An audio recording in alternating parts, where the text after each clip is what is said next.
This is FA Cup game day on Talksport. The atmosphere here inside Field Mill has been buzzing all morning, but I tell you what, it's ramped up in the past 45 minutes. Blue and yellow balloons everywhere, and a big cheer just then as the sprinklers went on, just as the Arsenal players started heading their way down into the tunnel. I think it missed them, which I think many of the Mansfield fans are a little bit disappointed with.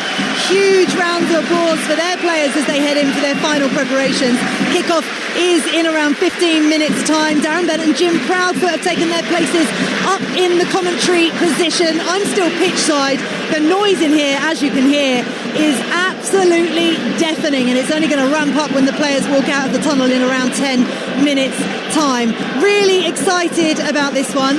What we're hoping, because Darren Bent has spent his entire week on Talksport defending Arsenal's boring play. I'm sure he's about to start to defend Arsenal time wasting as well, because after that Brighton match that they won midweek, the Brighton boss Fabian Hürzeler very unhappy with David Raya going down injured and Arsenal's gamesmanship. It's been talked about on multiple occasions this season. What did you make of it all, Darren? Does it matter? Can you win at any cost? Yeah, I think it's been blown out of proportion in terms of the way people are going on about it, because it's been going on all the time for as long as I can remember. So I just think it's a little bit of sour grapes. And hearing Fabian Hürzeler, I really like Fabian. I spent time with him, I spoke to him, and when he was talking about the way that Arsenal were doing it and he wouldn't do it this way, it just felt a little bit bitter, in my opinion. So I don't think there's anything wrong with it. And of course, if you're winning games, we see it all the time. If teams are winning, they take a bit longer with throw-ons and stuff, and that's not Arsenal's problem, that's the officiating. If they're not happy with it, they need to do something about that. We spoke earlier on, additionally, about the boring tag labelling Arsenal as well. Who cares if they win, right? But that's the thing. I think it's all of a sudden now winning to become a problem. It's in the manner in which you win. I mean, I'd rather watch my team play the way they are at the minute, winning games, rather than playing this free-flowing, attractive football and losing every week. I mean, everyone waxed lyrical about Ange Postecoglou at Tottenham and the football that he played and how expansive it was. Ultimately, it cost him his job because they didn't win enough games. So I think people will need to remember that winning is the most important thing in football, and I think sometimes we lose sight of that. Yeah. Faye, the first goal today for Arsenal is going to be their 100th goal of the season. Okay, last season they scored their 100th goal on April the 20th. Today's March the 7th. It's their best goal-scoring season in terms of goals per game since the 1952-53 campaign, which is, 73 years ago. So that's just a little bit of perspective.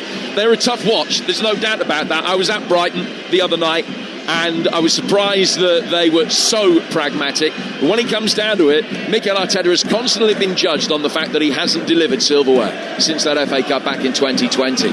So if he delivers it this time round, that's job done. That's all that matters as far as he's concerned. He doesn't have a responsibility, I don't think, to entertain anybody other than the Arsenal fans, and you won't find too many Arsenal fans at the moment who are disgruntled with it. Well, absolutely, and this is the thing, it's about winning games of football. And by the way, what's wrong with winning a game of football with a set piece? That's exactly how Mansfield have got themselves to this stage in the first place, with that wonderful Lewis Reed free kick against Burnley. So, I don't know what fans want. I do understand the gamesmanship aspect of it and how that can become frustrating. I cover a lot of Barclays WSL football, and there are going to be trials in the WSL next season around making an outfield player come off for a minute if a goalkeeper gets treatment on the pitch. There's a really interesting article in the Times by Kit Shepherd and Martin Ziegler, actually, if you'd like to have a read of it. Is it fair to kind of bring that in? I mean, we'll see whether or not it works in a trial. Will it work as a deterrent, do you think, Benty? Oh, it's going to be a tough one, because do you know what it is? Footballers are so clever in terms of they'll find a way. They will find a way to kind of bend or get around the rules. I mean, I just feel like with the modern day game at the minute, Faye, we're just trying to change too much. Football was fine for me the way it was. Now they're trying to introduce about, as you just said there, that this new law in terms of a player goes down. Now I think next season it's the 5-second rule. The ball's got to be back in play within 5 seconds. I think it's all just getting a little bit too much. What do you think, Jim? Because I think sometimes you have to legislate for these things, because in life, not just in football, if there's a loophole to be exploited, people will exploit it, and that's all they're doing. Yeah. So you do have to adapt the laws, to mitigate it. It's exactly that. Sides are driving a bus through every loophole, but you just got to tighten the loopholes up. Arsenal are by no means the only team that see a goalkeeper go down injured when there's 15 minutes to go, so that people can have a tactical discussion on the sidelines. Lots of teams do it. I mean, I'd stop short of saying everybody does it, but listen, nearly everybody does it. That is a loophole that has to be tightened up, because it really, really annoys me watching a game when sides do it. But listen, my side do it, and I would want my side to do it under given circumstances. Tighten the loophole up so it can't be done. Yeah. Not sure about the 5 seconds, I must admit. I agree with Benty that that's something I don't think needs to be put in black and white. The officials have got to try and get on top of it. Their job is hard enough as it is, mine, but they've got to try and get on top of it, and the time should be added on. So Fabian Hertzler was absolutely right in terms of the fact that Arsenal were delaying the other night. That's down to Arsenal. That's not their problem. What they are doing, they're exploiting another loophole, and it's up to the officials to make sure that it doesn't become a Mickey tape. Do you know what, Fage? Do you know what as well? In the summer there's a big World Cup. If England win the World Cup by doing exactly what we're just talking about, no one will say anything. Absolutely. Absolutely right. I'd be euphoric. This is my point on all of this, right? Context is key, ultimately. And you're not telling me that Fabian Hertzler, if he was in a position where either he was going to be getting European football and they're 1-0 up, protecting a lead on the last game of the season, whether or not that's going to secure European football or go down the other end of the table, or if they need a point to stay in the Premier League, they are going to use every single tactic available to them to do what they need to do to get over the line. And this is an Arsenal team that have had so much criticism levelled at them over the years for not winning the Premier League in such a long time. They are desperate to get over the line, and they will do it this season by any means possible, and I don't see a problem with that. No, I don't see a problem with that either. And I don't think Fabian in his heart of hearts would either. I mean, it's great having fantastic footballing principles, but I think people would tell him he was naive if he didn't do that under certain circumstances when Brighton were ahead in big games. Mansfield had the opportunity, if Nigel wanted to do that, to be able to do that and delay the game the same way today if Mansfield were 1-0 up, and Arsenal would shake it on the chin. They would have to.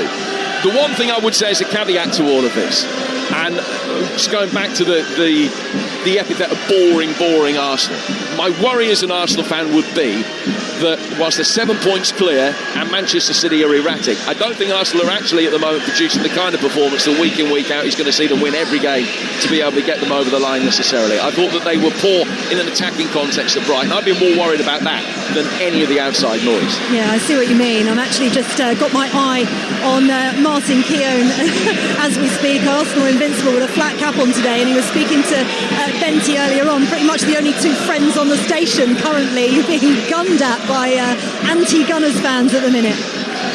Yeah, Martin being Martin, having a few words. I've got to pass on to Goldstein when I see him on Monday, so I very much look forward to passing on those messages, and he said he'll join us in the studio at some point, so yeah, it's all good stuff.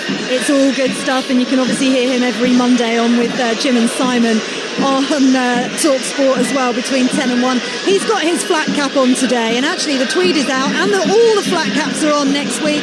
The Cheltenham Roar is ready to erupt. Next week Talksport descends onto Prestbury Park for the biggest week in racing. We're going to bring you breakfast with Alan Brazil and his stable mates. Hawksby and Jacobs are there too for all 5 days. White and Jordan are at the course as well on Wednesday. Plus we're going to have commentary of 5 races every day. Speaking of racecourses, we're at the racecourse ground at 5:45 this evening for more FA Cup 5th round action here on Talksport. Wrexham are hosting Chelsea. That's followed by commentary of Newcastle United against Manchester City at 8 p.m. and there are 3 more fifth round games on Sunday as well, culminating at West Ham with a game on Monday, and that is when we'll see whether or not Mansfield are in the draw for the quarter-finals. Liverpool are already there. They beat Wolves by 3-1 yesterday. Mansfield of League One are looking to get there as well. Their substitutes are taking their places on the bench down in front of me as we speak. You can hear the sound of the crowd here at Field Mill. This is going to be the loudest this stadium has been in a long time. The history of this ground, over on the stand on my right-hand side, the oldest professional football ground in the world, is about to host one of the biggest games in its history. I can just see Eberechi Eze is about to walk past me to take his place on the Arsenal bench. The teams are in the tunnel on the far corner of this magnificent ground, and you wait until you hear the roar as they walk out, because Mansfield of League One are looking to cause another upset, their first FA Cup 5th round appearance in 51 years. See them face Premier League leaders Arsenal for a place in the last 8. The referee Thomas Bramall has taken the ball from the plinth. Both captains, Gabriel Jesus of Arsenal and Lewis Reed of Mansfield, walk the teams out of the tunnel to rapturous applause on either side. A place in the last 8 is at stake. Sit back and enjoy here on Talksport in the company of former England striker Darren Bent, who's alongside your match commentator Jim Proudfoot. Thank you, Faye, and a very good afternoon to you for the biggest FA Cup tie that Field Mill has seen in more than a half century. Mansfield Town centre stage and in the spotlight after 2 superb wins away to Championship and then Premier League opposition that have earned them the right to take on the league leaders and quadruple chasing Arsenal.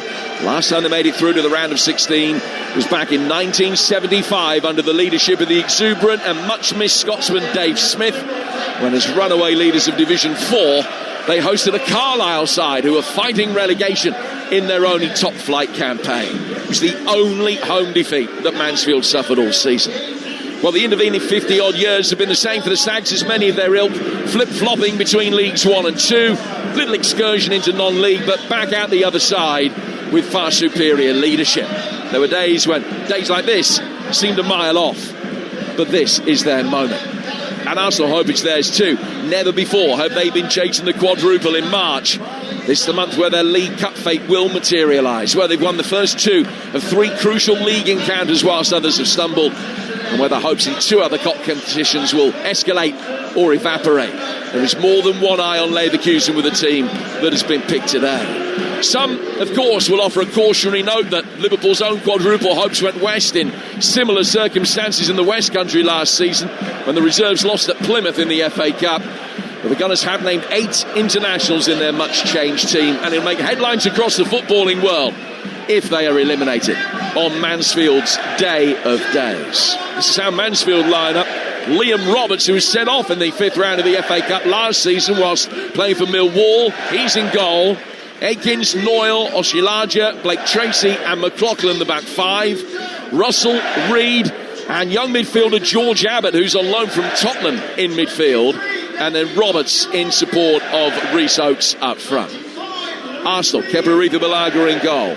A back 3, Salmon, Mosquera and Calafiori, Madueke, Dauman, Norgard and Trossard, and then Havertz, Jesus and Martinelli. We have touched on it, but Benty, it's a back 3 for Arsenal. The last time that they played a back 3 from the start of the game, the North London derby defeated Tottenham back in May 2022, so this is some excursion. Yeah, it is. It's going to be trial by error, you'd have to probably say. They're not used to playing this system, but it's an opportunity for all these players. I mean, Marley Salmon as well. I'm looking forward to watching him play. Big night, big day for him in the FA Cup. But listen, there's so many senior players that are still out there. You've got the likes of Norgard, Havertz, Trossard, Martinelli, Gabriel Jesus to help some of the youngsters along. So I'm really intrigued to see what this Arsenal side can do, and certainly Max Dauman as well. A lot's been made of his performances. He's the exciting new kid on the block. I think Arsenal fans want to see more of him. Today's going to be a prime example of that. Can he handle this type of situation? Because the pitch is going to be a little bit more boggy. It's going to be quite a physical game. We know he's got the technical aspect to this game, but can he match that physicality side of it? Yeah, it's a big afternoon for him, and the only reason that he hasn't played probably a couple of dozen first-team games by now is because of injury. He's barely 9 weeks past his 16th birthday. Born on New Year's Eve 2007, he becomes Arsenal's youngest ever FA Cup player. There have been a few 15-year-olds, even late in the competition in recent times, the likes of Sunderland's Chris Rigg, but still at 16, to be making your FA Cup debut for Arsenal is some achievement. And he's breaking the record of Marley Salmon, who became Arsenal's youngest ever FA Cup player at Portsmouth in round 3 when he came off the bench. Salmon making his full debut today. The two teams are ready. Mansfield in their yellow shirts with the blue pinstripe down the front. Arsenal in their famous red and white. And in their 129-year history, the Stags have only ever beaten one top division side in the FA Cup here.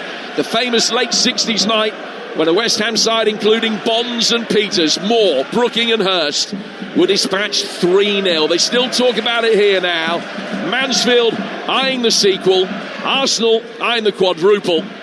This is going to be another iconic FA Cup story on Talksport. Arsenal are kicking from right to left. They're defending the Quarry Lane end of the ground away to our right. They're attacking the travelling Arsenal supporters, 1,700 of them away to our left-hand side in the North Stand. First ever visit here for them. Certainly watching their beloved Arsenal, who were last here back in 1929. Wow, it's a long old time ago, actually. I mean, listen, both teams played that three at the back as well. I mean, it's going to be fascinating to see them kind of match each other up in certain positions. I think Arsenal, for this first couple of minutes, have started off really well, won their first couple of headers. They've got the ball down, they've tried to move it around really well. They've drawn a couple of fouls like that as well, and Arsenal are going to have to do that. Yeah, it's Marley Salmon that was fouled on this occasion. We saw the team come out. It was broadly as we expected it to be, but a lot of speculation whether they would play a 4 or a 3. I think a lot of people thought Nkapie would play rather than Martinelli in this particular starting lineup, in which case it could have been a 4. Norgard playing in midfield. There was a chance that he might play at centre half again today. He's just put under pressure there by Russell. An early welcome to the game from the combative Jamaican midfielder. And has given Arsenal a free kick in the centre circle. It's 0-0 here on Talksport, and a very good early morning to you as well. If you're listening on Sirius XM FC, right across the United States and Canada, your FA Cup station. Free kick here to Arsenal with 2 minutes gone at 0-0. Well, that's 3 fouls in the first 2 minutes. So that tells you kind of how Clough has got them wrapped up in that dressing room, getting into Arsenal. And I think you're going to have to do that. You're going to have to try and disrupt them. You have to try and disrupt their play. Not let them get into that passing rhythm, because we know Arsenal, when they start moving the ball quickly and between the lines, it's very, very difficult to play against. So I think it's been a good start, a really confident start from Mansfield. Arsenal have it with Mosquera, who's one of only 2 in this starting lineup for the Gunners today, who started at Brighton the other night. Back 4, Salmon, who's 7 months past his own 16th birthday. Ball forward from him to Norgard, given away in the midfield. Madueke comes back to defend from his right wing-back position. It's Havertz, incidentally, that is playing alongside Norgard in the centre of midfield. Dowman on the right of the front 3. Reed picking it up, the man whose wonderful free kick got Mansfield this far. Smashing goal from 30 yards that he scored at Turf Moor. And Mansfield win a throw that Blake Tracy will take over on the left-hand side. Back from him to Oshilaja. Blake Tracy again, the blonde-haired centre-half. Kyle Noyle showing for the ball just outside the penalty area, but it goes back instead for Liam Roberts. Oh, it's a poor clearance from Roberts, straight for Dowman, making his way forward, and Roberts redeems himself with a save in a one-on-one. And Dowman, the youngest ever Arsenal FA Cup player, should have scored inside 3.5 minutes. Yeah, I'm not quite sure what Liam Roberts is doing there. It's a really poor decision. He's tried to play it to midfield when it's not on in the slightest, and he just underhits it. He almost gets caught in between, trying to play it to the fullback, and I think he's trying to play it to Lucas Akins, who's not there. But Dowman reads the situation and gets himself into a really good position. He just can't finish it off. Oshilaja heads the ball away. Martinelli has it near the edge of the D. Rolled forward. Little backheel flick from the Arsenal skipper Gabriel Jesus, but it didn't find his man. Mansfield will be able to get it away, but Salmon runs round it, finds Havertz, who brings it under control, and Norgard. Now Calafiori waving players forward ahead of him, but forced to go back behind square for Christian Norgard again. And Salmon will be able to bring it forward. 0-0, 4 minutes gone here at the One Call Stadium at Field Mill. Arsenal with a good early opportunity and win a first corner here. And Dowman, apart from the fact that he didn't take that chance, has shown up very well in the opening 4 minutes. He looks really sharp, really, really sharp. I mean, he showed the composure to get himself in there, really, really good composure, and he slowed himself down, but it was a really good save from Liam Roberts. But Dowman, these first, 4.5 minutes, has looked really, really bright, really lively. Arsenal with the corner, they've taken it short. Dowman and Madueke working in between them. Now Norgard to his left-hand side. Calafiori coming onto it.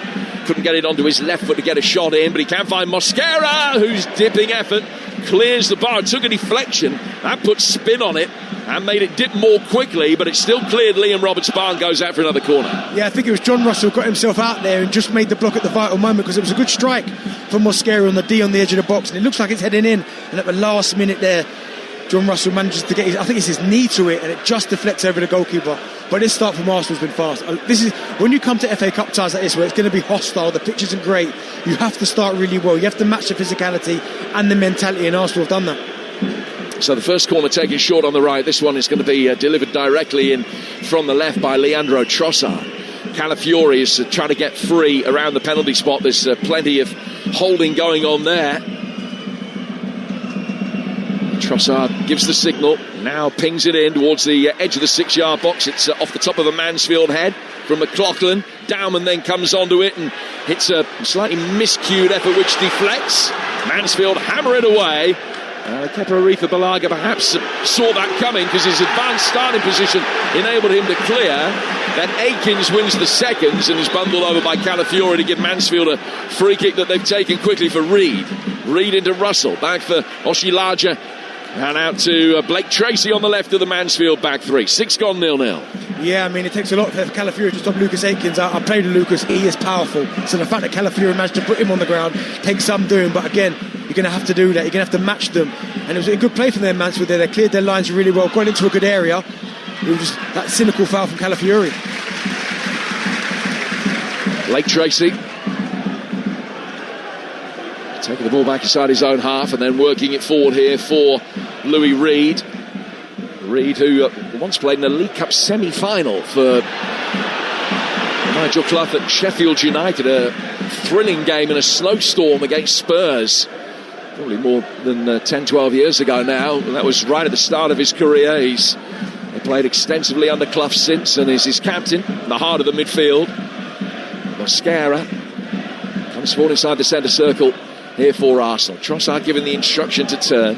Martinelli keeping the width on the left-hand side on what's probably the worst area of the pitch in terms of grass and mud. Russell's won it back. Play forward through the midfield, but not to good effect from Mansfield's George Abbott. And then Calafiori back for Trossard, who finds Norgard. Calafiori able to bring it forward again. Oh, it's gone through the legs of Oshilaja. Havertz waiting on the edge of the penalty area, had it taken off his toes as he tried to turn and shoot. Then Jesus comes back, another hefty challenge comes into the midfield. Mansfield have a player down for a moment. It's Tyler Roberts.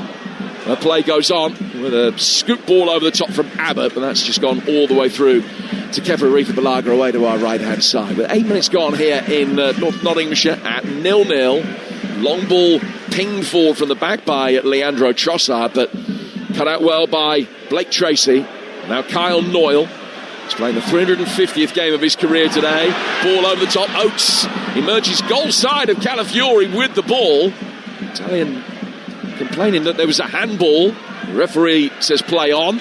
Remember, there is VAR at all of his 5th round FA Cup ties. It's Paul Tierney who's taking that responsibility today. And Mansfield have possession inside their own half again with Noyle. Forward for Noyle. Russell getting the instruction to turn. Good ball between the lines here. Oates is making a good run off the ball. Akins to the right. Roberts has still got it.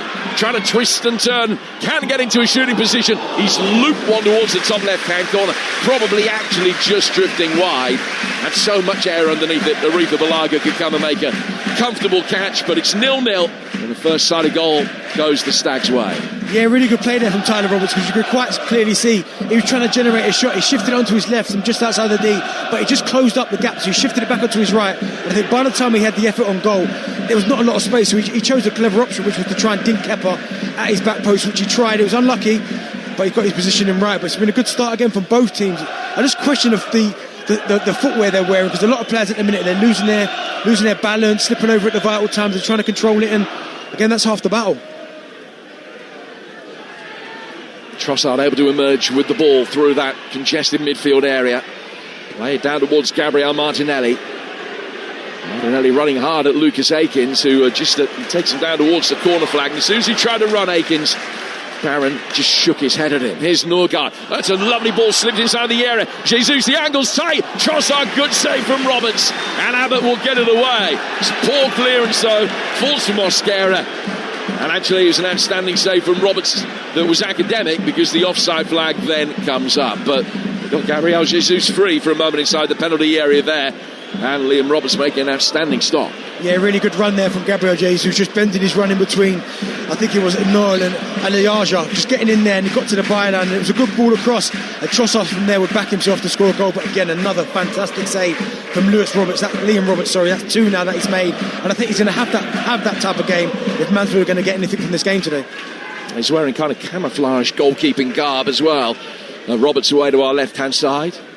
I mean, not so camouflaged that you can only see a floating head inside the penalty area, but it's not what I'd buy necessarily as a replica. Here's Oates, left-hand side of the area. He's got through as he tripped. Referee says no.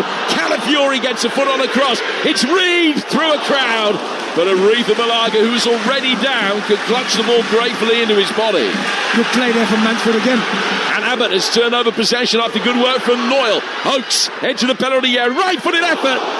Flashes across goal and is just wide. Fire deflection from Mansfield corner. A superb 30 seconds from the Stags. Yeah, it was. It was a really good play from Rhys Oates again there. And I just wonder, as he went past Salmon the first time, if he'd have gone down, there was contact. He might have got himself a penalty. But when it came back out to him there as well, just shifted the ball from just outside the area and tried to find that far corner. And I think it's Calafiori who gets the toe on it, and it just goes wide. But a really good 30 seconds there from Mansfield. Just a reminder that they are in a game, Arsenal.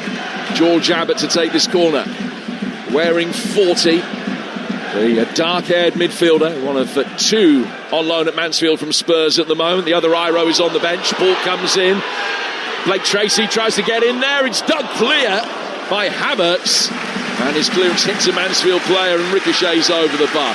What a good couple of minutes for Mansfield Town as they look to just try and consolidate this half-decent defensive start they've made by adding some pressure of their own, and they did that with a couple of real skirmishes in the Arsenal box. Yeah, they did, and they're going to have to do that again. You're going to have to make it messy almost, put the ball in the box, try and win your headers, try and win the second balls, and they did that really well. And when you look at the amount of attacking talent that is on the pitch for Arsenal, and the likes of Martinelli, Trossard, Havertz, Jesus, Baumann, Madueke, I mean, there's not too many defensive-minded players on the pitch, and that might work against them. So that's why Arsenal, every single one of those players are going to have to be switched on. You're listening to FA Cup Game Day on Talksport with McDonald's.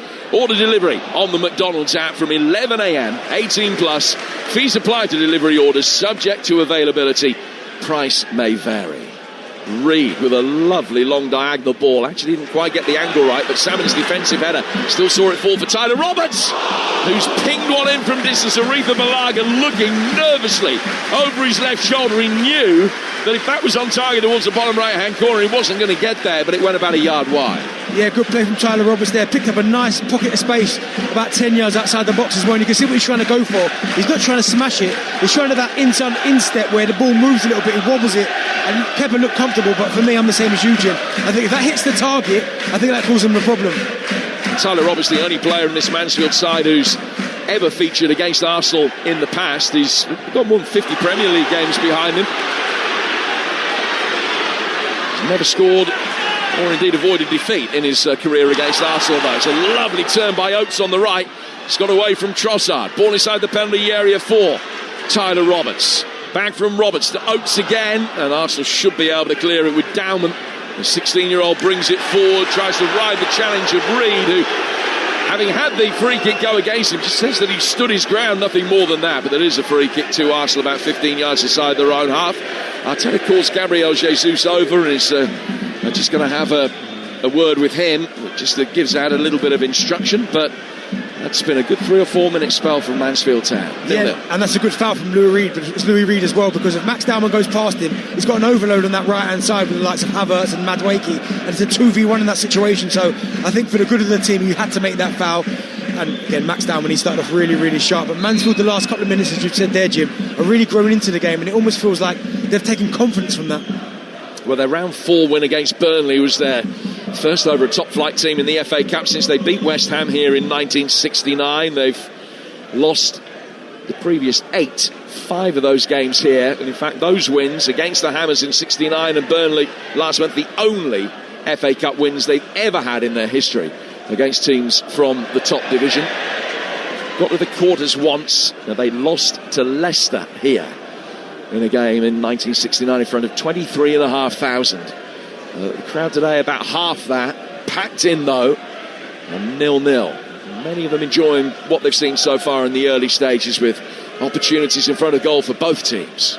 15 minutes in, an opportunity for Kepa Arrizabalaga to bring the ball for you with Talksport and Sirius XM-FC in North America. With a long ball driven forward here by Kepa. Jesus gets his head to it, but it's a tame one that bounces on the edge of the box, and Noyle just ducks his head in to guide it back for his goalkeeper, Roberts. Yeah, it was a good idea from Gabriel Jesus. He gets himself up and just heads the ball into a really intelligent area. And I think Kai Havertz there, maybe because he's not had many minutes, just a little bit of rust, doesn't gamble on it, because if he gambles, he finds himself in on goal, 1v1 with the goalkeeper, but he didn't anticipate that he was going to win the header. But that might be the way to go, Jim, because I'm looking at the pitch and the way that Arsenal are moving the ball about, certainly in a defensive third. The pass appreciation is going to have to be key, and that's where I think Mansfield have got a lot of their joy, with the likes of Russell and Reed and Abbott stepping onto Arsenal, because if you pass it even the wrong side on the wrong pace, they're winning, they're picking up the second balls, and then they're in on Arsenal's goal. Calafiori bring the ball forward from the back for Arsenal, and then just side-footing it into space through the midfield for Salmon. Reed wins it back. Norgard sticks his foot in, but it still only falls for Noyle. Akins clears. Noyle took evasive action. Mansfield pick it up with Abbott. Poked off balance by Oates. He did well to find Russell. Out he goes now towards McLaughlin. McLaughlin's got Oates at the far post. That's the target. Akins coming in. He let it run, and it fell onto the left boot of Rhys Oates, who's put it some way wide. Beautiful shape on the volley, great technique, but he couldn't hit the target. He couldn't, and that's exactly what I'm talking about there, Jim, in terms of Arsenal trying to move the ball through the thirds, and if the pass is even slightly wrong, Mansfield are on you. Russell, Reed picking up those second balls, and as you said there, they got into that final third and put a really good ball into the box, and Oates, he tried to just kind of feed it that outside of that far post, and he just gets it a little bit wrong, but the shape of it was nice. They don't look like a side, Mansfield Town, and haven't won any of their last 9 league games. The way that they've started here, the way that they've played in those 2 recent cup wins at Bramall Lane and Turf Moor, belied their league form as well. So ball over the top from Arsenal's almost brought down by Havertz on the edge of the box, but Roberts can come out. Well, the only win that they've had in the last 10 league and cup games was away to Premier League opposition. And it's not the healthiest gap above the bottom 4. It's 5 points at the moment. They've got a fair bit of traffic between them and the relegation zone, and we'll expect that they'll certainly be okay. I think if they were to finish 16th where they are at the moment in League One, that would probably be regarded as par, and certainly wouldn't be deemed to be underperformance when it's allied to a cup run like this. But you don't look at the way that they're playing and the confidence they're showing. That doesn't equate to a side that are 2/3 of the way down the 3rd division. No, it doesn't, because they're really believing in what they're doing. They're moving the ball back nicely. They're making Arsenal defend. They're asking them questions when it goes into midfield. They're winning those second balls, those battles. And you're right, it's almost like they're allowing Arsenal to have possession in certain areas of the pitch, and it's like a trigger, like there with that tackle on Calafiori. If your touch is even a little bit off, they're on you. And so far, Russell and Reed in that centre of the park have both been absolutely outstanding. The other thing that they've got here is a lot of continuity, because Nigel Clough has built a side and has kept faith with so many of them. So the likes of Akins and Reed and Oates and McLaughlin all played more than 100 games for the club. Here's Trossard getting the ball wide out to the Arsenal right-hand side. It's Noni Madueke. First chance for him to try and take on Stephen McLaughlin, who's shown him inside. Passed him on to Blake Tracy. Madueke almost on the left-hand side of the penalty area. It's a little back-heel flick from him. Trossard lays it back towards Jesus. And a good footing gets it away from Reed. Put it out for the throw to Arsenal in front of the big scoreboard over on the far side of the ground to the left of what used to be open terrace over there. And it's out of play for a throw that'll be taken by Kai Havertz. Launched inside the penalty area, flicked on towards Havertz. It was Down, I beg your pardon, that took the throw. Flicked on towards Havertz by Madueke. Now Mansfield get it forward. Flag stays down initially against Rhys Oates. VAR might have a look at it in a moment. Calafiori makes sure they don't have to with a well-timed challenge on the edge of the D. He was clearly onside there, Oates, as well, because he timed his run to perfection. I don't think they quite saw that he was there, and he managed to stay in his own half and make the run in behind. I just wonder if he'd have got his head up. Kepa was about 30 yards from his goal, but it was on his weaker right foot. If he could have just lifted it over, Kepa would have been an opportunity there. Russell heeding the cry of man on that came from 8,500 Mansfield fans in unison.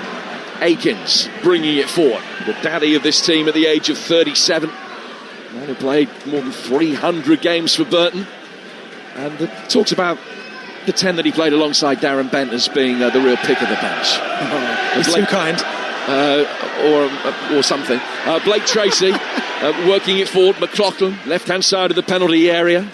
There's a little bit of support behind him, but Roberts' ball not the best. Arsenal can field it, knock it away. Norgard out towards Kai Havertz, who has just been caught there by Reed, who will be spoken to here by referee Tom Bramwell. I think it's because of persistent infringement rather than that one. There have been 2 or 3 niggling free kicks that he's just given away in the heart of the midfield for Mansfield, and the referee's telling him to desist. Free kick to Arsenal, 0-0.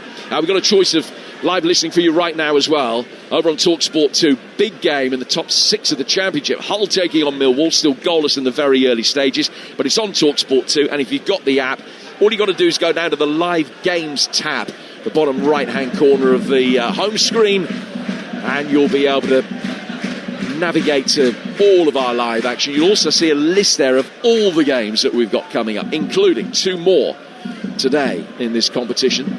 We've got it all covered for you. Wrexham against Chelsea is at 5:45 and at 8 o'clock tonight. It's Newcastle against Manchester City. Trossard with the ball forward here. 21 minutes gone at 0-0. Header away from Akins. Ball brought down then by Martinelli in the midfield, who will have to come back out towards the left-hand touchline. And great work off the ball from Abbott. Forced Martinelli to go all the way back for his goalkeeper, Aretha Ballard. Yeah, they've done that really well, Mansfield. They've not allowed Arsenal to get in any kind of rhythm. The first couple of minutes, Arsenal moved it nicely, but since then, Mansfield have got in their faces, as I've said, disrupted them a little bit, not allowed them to kind of take their time on the ball. They've rushed them. They've won the ball back in really good areas as well. And at the minute, Arsenal just finding it quite difficult to kind of open Mansfield up. 6 games currently underway, 12:30 kickoffs in the EFL. They're all still 0-0. Couple in the Championship, 2 more in League 1 and 2 in League 2 as well. We'll keep you updated. Mosquera sends the ball wide for Leandro Trossard, who's on halfway as he picks up possession. Just a little nudge in the back of Gabriel Jesus from Kyle Noyle, the Mansfield centre-half, off the ball. Martinelli has it. It's gone back for Mosquera. Norgard can bring it forward through the centre circle. And Trossard works it to his left-hand side. Havertz turns, saw the referee right in his way, so had to go back the other way. Trossard in the right-hand side of the area. Fires a rising drive over the bar into the gunner support. Out of play for a goal kick. We're midway through the first half. What are your reflections on what we've seen, Benty? Yeah, I mean, in that situation there, Leandro Trossard choosing the wrong option. I mean, they work it really well. Max Downman's at the heart of it, and he's been at the heart of everything. I think Arsenal have done really well this first half. But a little slip pass into Trossard, chooses the wrong option. If he rolls it across the box, you've got Martinelli coming in at the back post. But I think Mansfield have done well. I think they've really done well in this first half. They've made it difficult. They've created 1 or 2 moments for themselves, 1 or 2 opportunities. It's about, can they keep this going now for 90 minutes, which will be the test. But certainly the confidence they can take from this first 23 minutes is, it's been good. It's a lovely turn from Downman on the right hand side of the Arsenal midfield. Plays it down towards Noni Madueke and instantly gets it back. Reed a little bit late with the challenge, which he rode. It wasn't a foul. Abbott was in very strongly and puts the ball out of play for a throw that Arsenal have taken quickly. Back it goes from Norgard to Mosquera. Calafiori to the Arsenal left for Martinelli, who prior to this season never scored an FA Cup goal, then got a hat-trick at Portsmouth and added to it with another goal against Wigan. So he scored 4 of the 8 that Arsenal have scored in the competition. They were nearly 4 up at this stage of the 4th round tie against Wigan. It's 0-0, and we know they're in a game here. Russell chases an Arsenal ball back to Aretha Balaga. Kepa can calmly side-foot the ball out towards Mosquera. Kepa, who was a runner-up in the FA Cup 5 years ago. He brings the ball outside the box. Havertz stands dead still to stop the ball hitting him. It runs through towards Trossard. And Marley Salmon can bring it forward now. Salmon through the midfield, just drawing Reed towards him before slipping it to his left-hand side for Martinelli. Here comes Salmon again. Mosquera, Trossard. Arsenal making steady progress into the edge of the penalty area. Martinelli will take over now. Russell coming in, trying to win the ball back. It'll break Downman's way. Good twist and turn. Martinelli straight at Roberts, who got his body behind it and put it away for a corner. Max Downman's feet are so sharp. I mean, he's got the ball in about a 3-yard radius. He's got 2 players around him, Mansfield players, and he somehow manages to manoeuvre the ball, find a little pocket of space, and just pop it off to Martinelli, who has a really good strike at it, and it's a really good save again from Liam Roberts.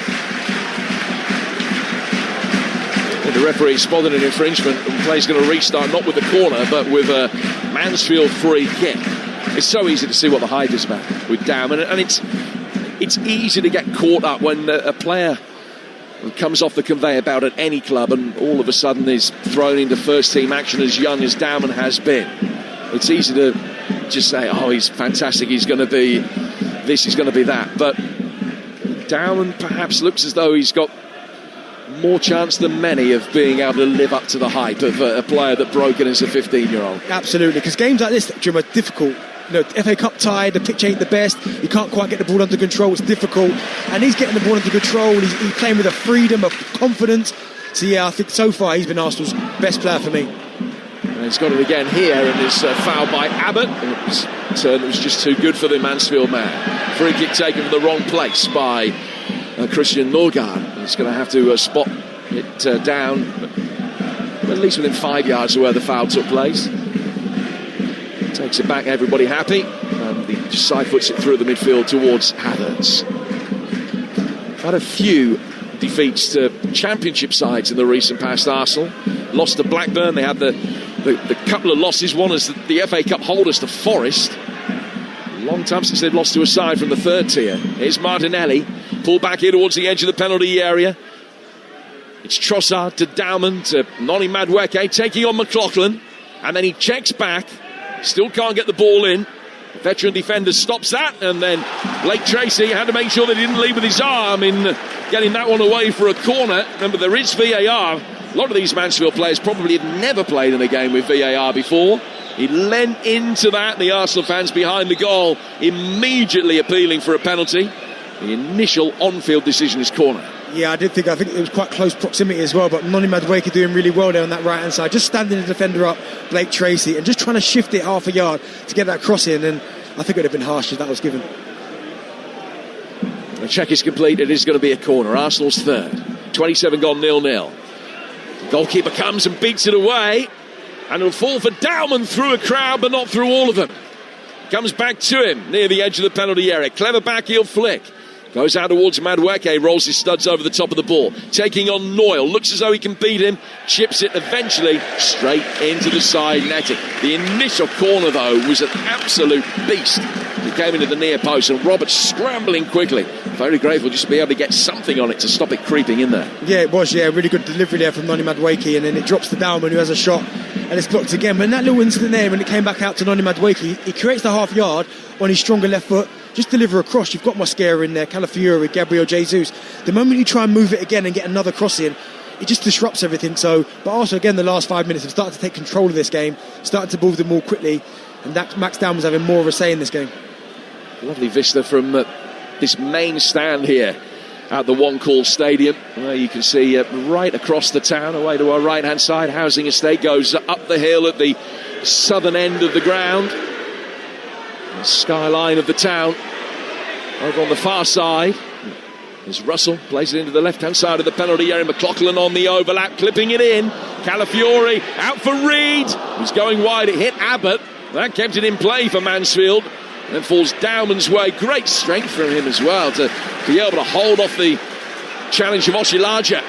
And that's got Arsenal going on the counter-attack here. Calafiori getting it forward towards Trossard, taking on Akins, getting past him inside the area. And Dowman, who made a run 60 yards upfield with a left-footed volley from 7 yards out, straight at the keeper. Great play from Trossard there, because he's gone on the outside of Lucas Akins again, which takes some doing, and it falls nicely to Max Dowman. You're thinking he's only 8 yards out. Can he just find a corner? And he gets, if anything, too much of a clean contact, because he's in the middle of the goal. He can go left or right. Because he catches it so crisply, it goes dead straight into, again, Liam Roberts' hands. But I think that's about 3 or 4 good saves that he's made there, but Arsenal getting closer. First EFL goal of the day scored by Millwall's Jake Cooper, live over on Talksport 2. Hull 0, Millwall 1, and the Lions up to third as things stand in the live championship table. They are in some season, Millwall. Wow. Good manager, that's why. Alex Neil doing a fine job there. There's Dowman. He runs into trouble. Sliding challenge. He's very quickly won it back after Norgard thought he was fouled. Here comes Dowman again with quick feet towards the edge of the box. Martinelli. He's trying to slip it back towards Norgard. Mansfield get it away through John Russell to go all the way through for Aretha Balaga, who's had a sharp haircut. Calafiori, who hasn't, will bring the ball forward. How do you know, Jim? Because it's halfway down his back. If he's paid for a sharp haircut and he came out looking like that, I hope he kept the receipt. I mean, I'm not saying it's a bad haircut, but it's not a sharp one. Here they come again through the midfield. Yours ain't looking too bad either, by the way. Calafiori down to the left for Martinelli. Level the edge of the penalty area. Back behind square for Trossard. Trossard working it just behind square for Mosquera. Mosquera for Calafiori again. And Trossard once more towards the edge of the boxes. 15 yards outside the penalty area. Trolling towards Noni Madueke. Madueke, Trossard back for Madueke again. Right-footed. And he's put it halfway back the stand as he leant back, firing a right-footed effort in on Liam Roberts' goal. Stays 0-0. Yeah, really well worked again from Arsenal. Little triangles, little 1-2s there. Again, Trossard getting the ball just outside the area, popping it into Noni Madueke, who played a little 1-2 with Gabriel Jesus. But it's that last little bit of quality. Can he hit the target? And he blasts it over. But it's just showing the last 5-6 minutes. I wonder if Mansfield are getting a little bit tired, because that intensity they put in the first 20 minutes, they were getting after Arsenal, making it really difficult. All of a sudden now they're 2-3 yards off Arsenal, and maybe that was always the plan. Havertz does well to hook the ball over his own shoulder, give Gabi Jesus something to chase. Actually, Larger is there for Mansfield, and gets it back to his goalkeeper Roberts, who fires it out to the left, and McLaughlin can't keep it in. It's out for a throw that will be taken on the Arsenal right. They've weathered the storm such as it was. They had that 4 or 5 minute spell, Mansfield, that was superb, with a couple of efforts just going past Kepa's left hand post, but since then Arsenal have been able to really exert some kind of control. Yeah, it's just the fluidity with which Arsenal are moving the ball, and they're all interchanging positions. At 1 minute, you've got Martinelli on the left, then Trossard's out here, now you've got Gabriel Jesus in the D, and Kai Havertz is the one furthest forward. And I think at the minute, Mansfield are just struggling to live with that rotation. Trossard on the worst area of the playing surface, lost his footing, tripped over the ball. Mansfield will bring it forward. Oh, Oates is in. It's past Calafiori. Aretha Balaga did well. He had Mosquera behind him. He saved at the feet of his defender. Stopped the ball finding Tyler Roberts, but that was superb from Rhys Oates. Just dropped his shoulder and was in behind Calafiori with ease. Oates has scored in each of the last 2 rounds of this competition. Scored the winner at Sunderland in the FA Cup back in 2021, but that was when Sunderland were at their lowest ebb. Done really well there, but just chose the wrong option, because John Russell actually pulls into a really good position when the penalty spot, and if he'd got his head up and just pulled it back, he had the freedom of the penalty area to have a clean strike at goal, but just at the last moment didn't get his head up in time and picked the wrong option. A quick equaliser for Hull in that championship game over on Talksport 2. Joe Gelhardt with the goal. 1-1 there, and that's Ipswich back up to third in the championship. All the goals from the EFL as they go in on Game Day Live over the course of the afternoon with Adrian Durham, who will be in Wrexham, and then he will be helming our coverage from Wrexham-Chelsea, which is another eye-catching tie in this FA Cup 5th round. 5 non-Premier League sides left in the competition of the 15 that remain. And there are only 4 21st century FA Cup winners still in the competition this time round. In fact, apart from those 4, nobody that's left in has won it since 1980 when West Ham won it. So every chance that could have a finalist that we haven't seen for a good few years, maybe even a winner that we've never seen or seldom seen. The draw for the next round, 7:05. You'll hear it live on Talksport on Monday night as part of our build-up to West Ham against Brentford. Here's Kai Havertz bringing it forward here in Mansfield, where it's still 0-0. Arsenal with a fair degree of control. Mansfield with the odd shot across the bows at the other end. Madueke into the superb Dowman inside the box is turned. Reaper's there to knock it away. High ball over the top from Russell. Oates will chase everything, but stood no chance of being able to get to that before Calafiori. Calafiori wanted to go back for Kepa Aretha Balaga. Oates saw that, did his best to stop the pass being played, almost managed it but not quite. And Arsenal will be able to come forward from the back and get it out towards the right hand side for the 16-year-old Marley Salmon. His ball forward, Jesus going after it, and across comes Noyle. Almost hits the scoreboard with his clearance, out of play for an Arsenal try. Yeah, good run there from Gabriel Jesus. I mean, the majority of this half, everything's been to feet, but a couple of times they've spun the ball in behind. It's caused Mansfield one or two problems. Havertz did it. Gabriel Jesus, just did it there as well. I think you need to mix it up, because at the minute Mansfield are getting back into their shape and it's so congested in there, there's not really a lot of space, so sometimes you've got to mix it up, maybe just go over the top, maybe ask them one or two more questions. So a long throw incoming from Christian Norgard on the Arsenal right, hurled in towards the near post. It wasn't long enough to be truly effective, and Stephen McLaughlin heads it away. Trossard picks up the loose ball near the edge of the penalty area, finds Martinelli, right-footed ball in from him. Good defensive header from Russell, and volleyed further away by Roberts. And Oates has done really well, firstly to bring it down, and then Salmon did well to recover. Didn't dive in or commit himself, just waited for the ball to drop and then knocked it away. Good play all round. Yeah, really good touch there from Oates, but really good defending there from Salmon, as you said there, because he almost allowed Oates to control the ball, and the moment he brought the ball down, that's when he engaged him, lent on him a little bit, and just got his toe on it. Really good defending. Well, the boos and hoots of derision here aimed at Leandro Trossard, who's gone down, and he's in need of a little bit of treatment. That will give Nigel Clough the opportunity to call his players over. You're listening to FA Cup Game Day on Talksport with McDonald's. Order delivery on the McDonald's app from 11 a.m, 18 plus. Fees apply to delivery orders, subject to availability. Price may vary.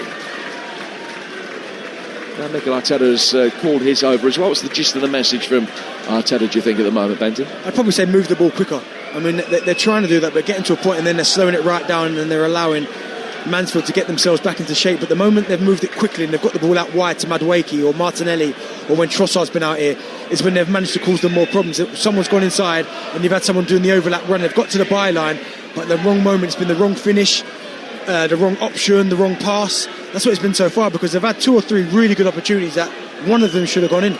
Arsenal next in action on Wednesday evening. It's live on Talksport 2. They go to Bayer Leverkusen in the first leg of the Champions League round of 16. That's the early kickoff, 5:45. It's Wednesday night, and you'll be able to hear it live on Talksport 2. Trossard's race is run, and he's going to be replaced here by Nkapie, which will see a shuffle around elsewhere. Might be as simple as Nkapie playing on the left of the three centre halves and Calafiori going to left wing back. I imagine that's probably what they will do.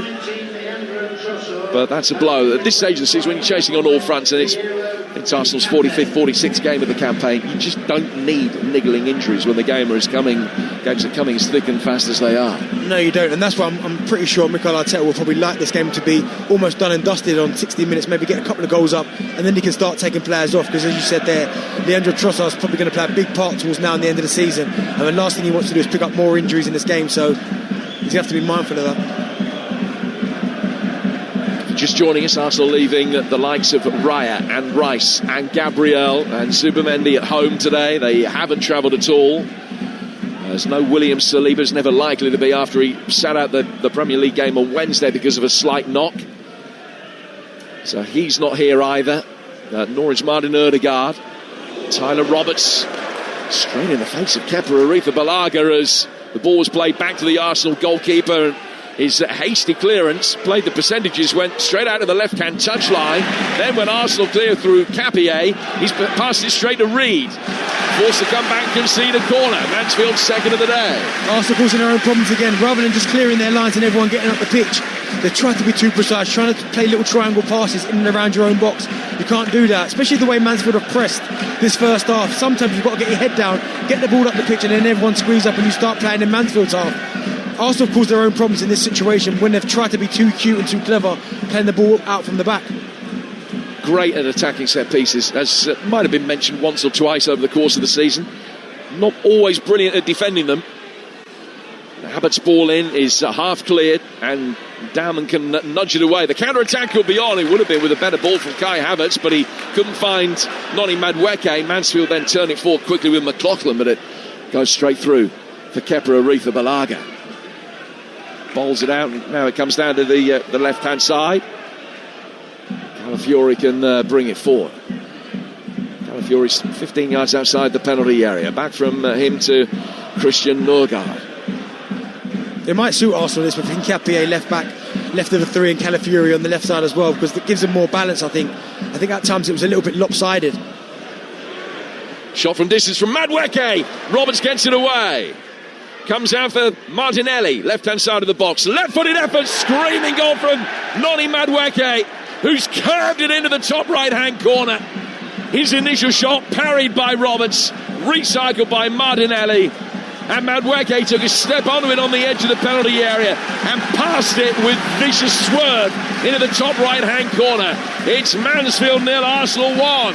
Beautiful finish there from Noni Madueke, and he's the one who starts it in the first place. He has the initial shot on the edge of the box on the D, at which Liam Roberts makes a really good save, but he can only parry it out to Martinelli on this left-hand side, who gets his head up again and just rolls it back to Noni Madueke, who comes onto it, and he almost reverses it. He doesn't go for the near top corner, he reverses it into that far corner, and I think it takes a slight nick of Oshilaja's thigh, which takes it away from Liam Roberts, but take nothing away from the finish. Just inside the box, it is a lovely finish from Noni Madueke that finds that far top corner.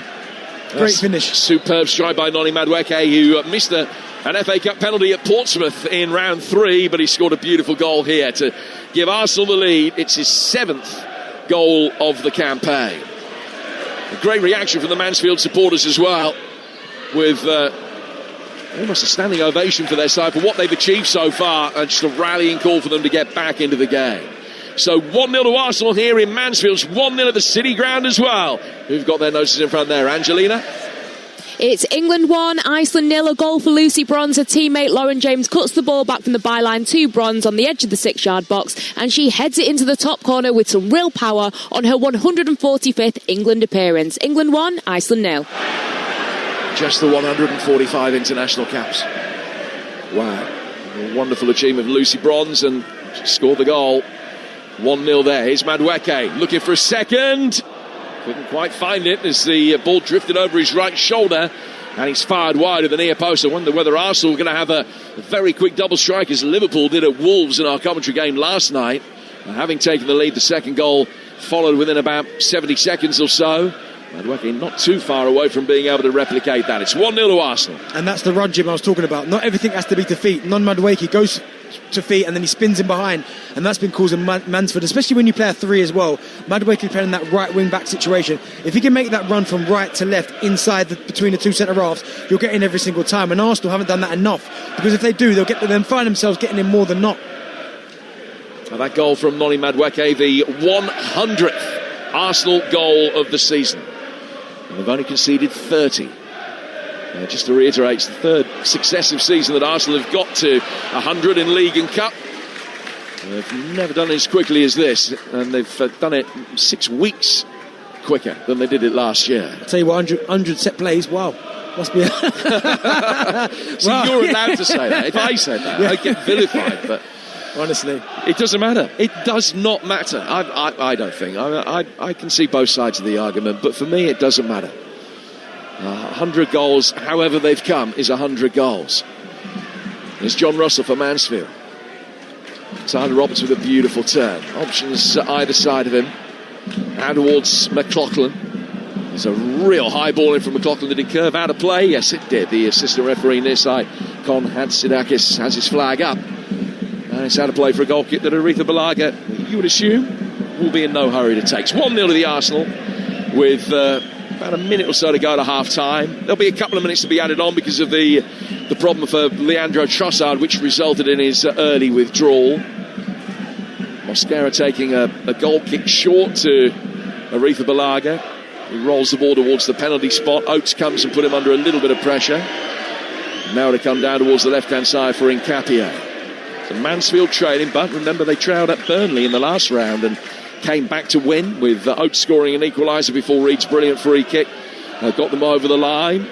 They held on for longer against Arsenal here, but that Madueke goal on 41 minutes now, the difference between the two sides here on Talksport. Here's Darren Bell. Well, it almost feels a little bit similar, because in that Burnley game as well, Burnley scored the goal, missed chance after chance after chance, didn't get the second, and then all of a sudden Mansfield found themselves in the game, and they ultimately go on and win it. And Arsenal this first half have had several opportunities to put a second in, and they haven't taken it. So while it's only 1-0, he's still in the tie. Oshilaja was shepherding the ball back to his goalkeeper there, Roberts, who didn't want to come out and claim it. I don't know whether he thought that it had taken a touch of a Mansfield player, maybe. I don't think it had, but he was rooted to his, not quite his line, but just outside his 6-yard box. He didn't want to come, and Ochilage eventually had to play it, and then they had an immediate post-mortem. Then we go to the 2 extra minutes as McLaughlin has his audition for the Harlem Globetrotters by controlling the ball with his left hand as he just tried to push it past Marley Salmon. Free kick given against him. And Arsenal on the front foot very quickly. Madueke taking on Blake Tracy. Inside the penalty area with a little reverse ball that the Mansfield defender did well to nudge away. Now McLaughlin can work it back to him in a safer position, and now Reed's got his foot on the ball in the midfield for Mansfield to find John Russell. 30 seconds of stoppage time gone, 90 seconds to go. Mansfield 0, Arsenal 1 here on Talksport and Sirius XMFC across North America, with Kyle Noyle bringing it forward now for Russell. Russell turning beautifully and then clipping it right-footed towards the edge of the box, and Capier, who came on as a sub, gets it away. Jesus then gives it away. Abbott, who's shown up well, the youngster on loan from Spurs, making this a special fixture for him. Back from him to Roberts. He's curved a beautiful ball out of the left, the former Birmingham man. Now it's swung in by McLaughlin. Akins, and his header goes over the bar. Really, really good run there from Lucas, getting himself across that front post as well, and just trying to direct it a little bit. And him, Cape, followed him the whole way, and just at the last minute he leant on him and just put him off balance a little bit. But a really good delivery, good play from Tyler Roberts in the build-up. But Lucas Akins from this right-hand side, getting himself all the way across that left-hand side near post, and was unlucky with the header. Now the referee has just very obviously looked at his watch as Arsenal take this goal kick. Now he will play it out towards Mosquera. Mosquera about 5 yards in from the right-hand touchline, goes back for Kepa Arrizabalaga. They're mindful of the time on the clock. They can't miss the time on the clock because the scoreboard over on the far side is massive. I mean, the numbers that constitute the clock must be 8 foot tall. So everyone can see how much time is left. The answer is none as the ball goes out of play for what would be a Mansfield goal kick. But referee Tom Bramall will bring a halt to proceedings. Really game performance from Mansfield. You can hear that from the reaction and the cries of yellows all around us. It is Arsenal, as you would have anticipated, with the majority of possession, had the majority of chances. One of them stuck through Noni Madueke. Mansfield have had more than a few potent shots across the Arsenal bounds. They're not out of it by any stretch of the imagination, but they do have work to do. Half times, Mansfield 0, Arsenal 1. Thank you very much, Jim. Well, that was a scintillating first 45 minutes of football. Mansfield Town could have taken the lead on a couple of occasions, but ultimately it's Arsenal who go in a goal to the good at the break. They need really to get themselves back into some decent shape, Mansfield, to come out for the second half. They were starting to look tired at the end of that first half, Darren. Yeah, they were. They'd worked so hard in that first 20 minutes, but they were really pressing Arsenal. They got themselves really into the FA Cup tie as well. They created 1 or 2 half moments as well. Got themselves into some good situations. But as the kind of first half progressed, you can quite clearly see Arsenal progressing a little bit more, getting a little bit more time on the ball, starting to move the ball quicker, and starting to choose 1 or 2 more opportunities. Yeah, let's probably start to look back on that first half with McDonald's. FA Cup preview on Talksport with McDonald's. The Big Arch is here to stay at McDonald's with its very own delicious sauce. Available from 11 a.m, subject to availability. Price and participation may vary. Listen, at 0-0, you made a comment in commentary, Benzi, that Russell and Reed in the centre of the park have been absolutely outstanding, and they were driving everything forward for Mansfield. And there were a few times when they were getting in with some niggly challenges. I think it's fair to say Reed's quite lucky not to have a yellow card so far. He's been using his body to the best of his ability, shall we say. But they were starting to get the frighteners on Arsenal a bit. Yeah, they were, and it's like they sensed it, because when Arsenal were trying to build up from the back, which Arsenal like to do, the pass appreciation into midfield wasn't great. So the moment they popped it in there, as you said there, Reed and Russell were onto the Arsenal midfield players, winning the ball back. And as you said there, they started off really well on the front foot. And again, to keep that up for 90 minutes, well, first, certainly 45 minutes is going to be difficult because Arsenal grew into the game. But I thought they started off with the right intensity and they really made Arsenal work for it. as I said, as the half progressed, they found it a little bit more difficult to do that. But certainly, as I said, Reid and Russell, I thought the first 20 minutes were outstanding for Mansfield. Yeah, Rhys Oates as well. Nod to him, because that moment down this near side where we're sitting, which is the stickiest aspect of the pitch, really, in terms of the amount of turf that's on it. He absolutely did Riccardo Calafiori down this right-hand side. It was just the wrong ball that he picked to go in. Yeah, it was, because he done really well. He out-muscled him, he ran past him like he wasn't there. But the last minute when he puts his head down, if he'd have looked up a little bit, he would have seen John Russell just pull into a really nice area. If he'd have found him, he would have had a free strike and goal from the penalty spot. But it's been nearly moments for Mansfield. They've got themselves in there. It's that last little bit of quality that they've maybe lacked a little bit. But they've got to keep believing. It's only 1-0. They're still in this tie, and there's still opportunities for them. Jim mentioned a couple of times in commentary that Mansfield are giving Arsenal a reminder that they're in a game. They had a number of reminders and they finally heeded it. Noni Madueke had a ball at one point that skied almost the top of that stand over to the left-hand side, but he produced a bit of quality for the goal. Yeah, he did, and he was involved in the build-up initially, because he has the first shot, which Liam Roberts put as a really good saver, and he parries it to Martinelli. But Martinelli again gets his head up this time and just rolls it back to Madueke, who'd already been coming over towards this left-hand side of the box, and he just kind of reverses it, sweeps it into that far corner. He doesn't try to smash it, he almost just lends it into that far top corner, and it's a really, really good finish from him. Yeah, certainly is. I've just seen Eberici Eze sprinting back down towards the tunnel, all the substitutes going back in actually rather than warming up, so it's going to be interesting to see whether or not Mikel Arteta decides to make a change at half-time. We've already seen Leandro Trossard have to go off and Capia replacing him, but obviously they have a big game in the Champions League against Bayer Leverkusen midweek to have an eye on additionally. But the two youngsters for Arsenal have done really well so far. Yeah, they have done. I mean, Max Downman has been absolutely outstanding. For me, he's been the pick so far this first half, getting on the ball, making things happen. He could have had a hat-trick this first half, but again, fair play to Liam Roberts. He's made a couple of good saves, and also as well, you'd have to give a lot of credit to Marley Salmon. I think he's defended well. He's been in a battle with Oates. You know, I mean, at one time it was 1v1. He got his body in. He defended really well. So both of those guys are doing credit, because games like this are difficult. The pitch ain't the best. It's physical. It's end to end. But both of those players, have conducted themselves really well. Yep, they certainly have. But it's Arsenal who are a goal to the good at half-time. Second half action kicking off in around 10 minutes' time. That was all thanks to McDonald's. FA Cup preview on Talksport with McDonald's. The Big Arch is here to stay at McDonald's with its very own delicious sauce. Available from 11 a.m, subject to availability. Price and participation may vary. Just a few miles down the road from here in Mansfield at the City Ground in Nottingham, there's a sellout crowd watching the Lionesses, England against Iceland in the Nations League. Let's get an update from Angelina Kelly. It's England 1, Iceland 0. Lucy Bronze, who put England ahead in the 22nd minute with a header, almost scored another one actually at the back post, but the Iceland goalkeeper got a hand to it, and Lauren Hemp, who has been exceptional down the right hand channel, just came close as Alessia Russo played the ball into the 6-yard box to Hemp. It takes a deflection, she's unable to get her feet right to get to the ball, but came very close. England are knocking at the door to enhance this lead. England 1, Iceland 0.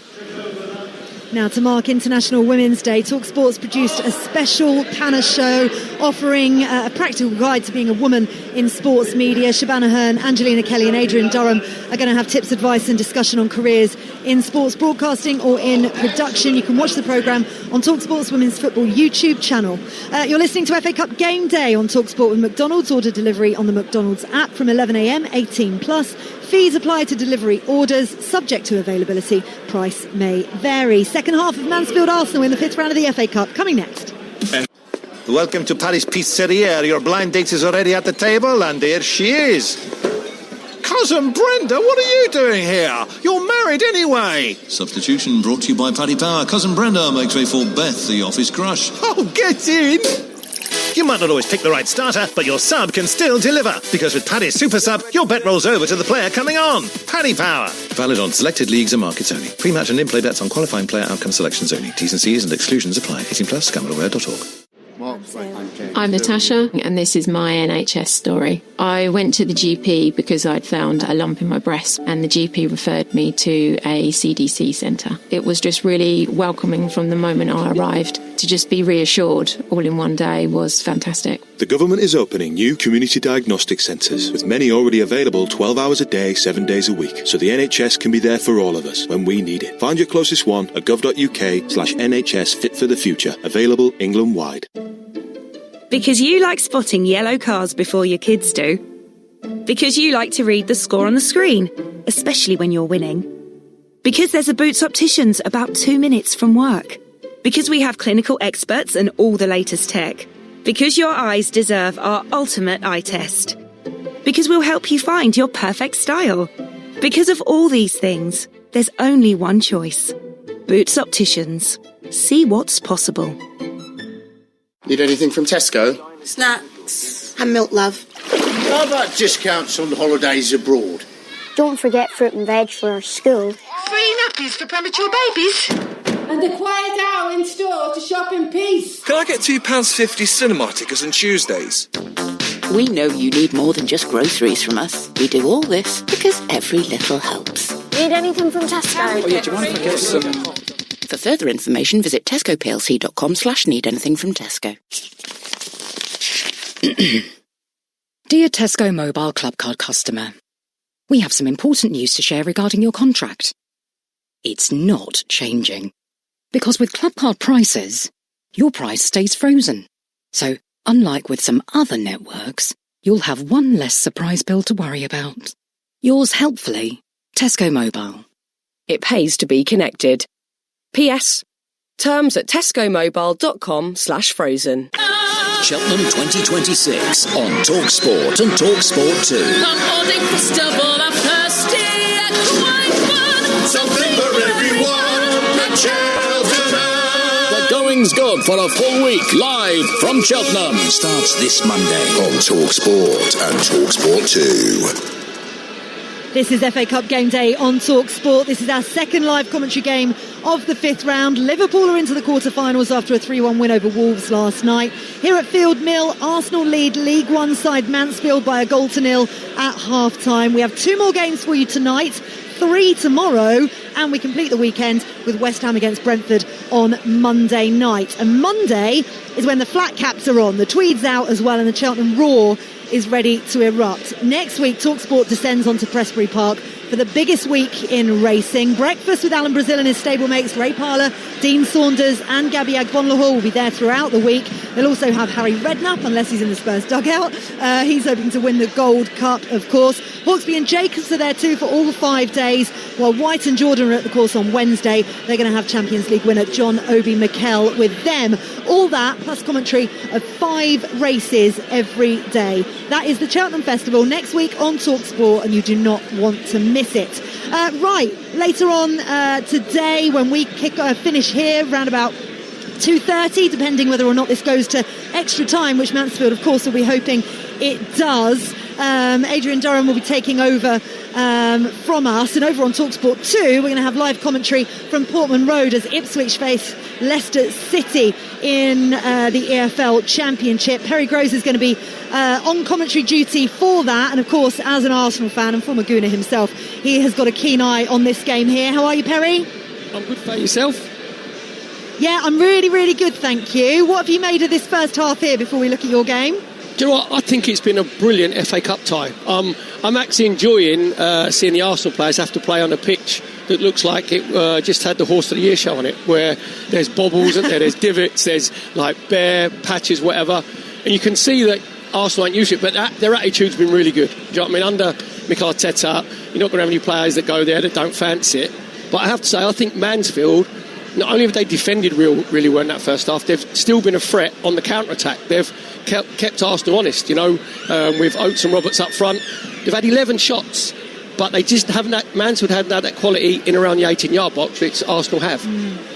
Yeah, without a doubt. Liam Roberts has been excellent as well. Made a string of saves right at the beginning, which could have perhaps derailed Mansfield had Arsenal got an early goal. Max Damon with that third minute opportunity. Additionally, they kept themselves in the game, and very much the tie is still on. Now then, talk to me about Ipswich against Leicester. We've obviously got a big game currently on Talksport 2 between 4th and 5th at the moment. What are you looking forward to from Portman Road this afternoon?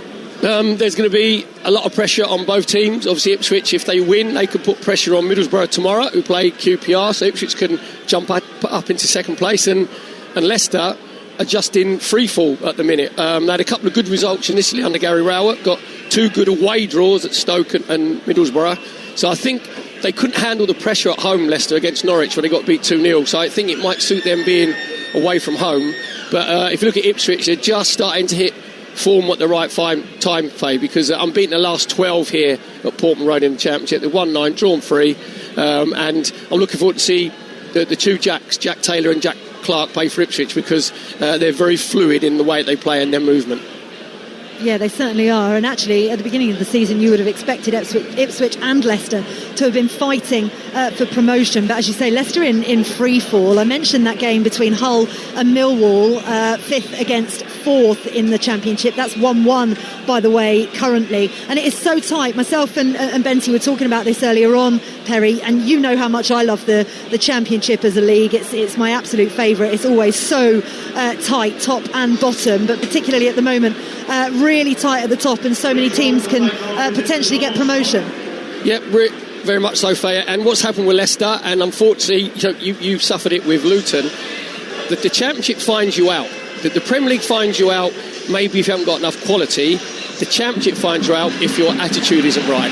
Do you know what I mean? And you haven't got the right character. And that's what's happened with Leicester. They've got a bunch of players there that probably think they're too good for the Championship. And what happens is, you might think you're too good for the Championship, you could find yourself in League One next season.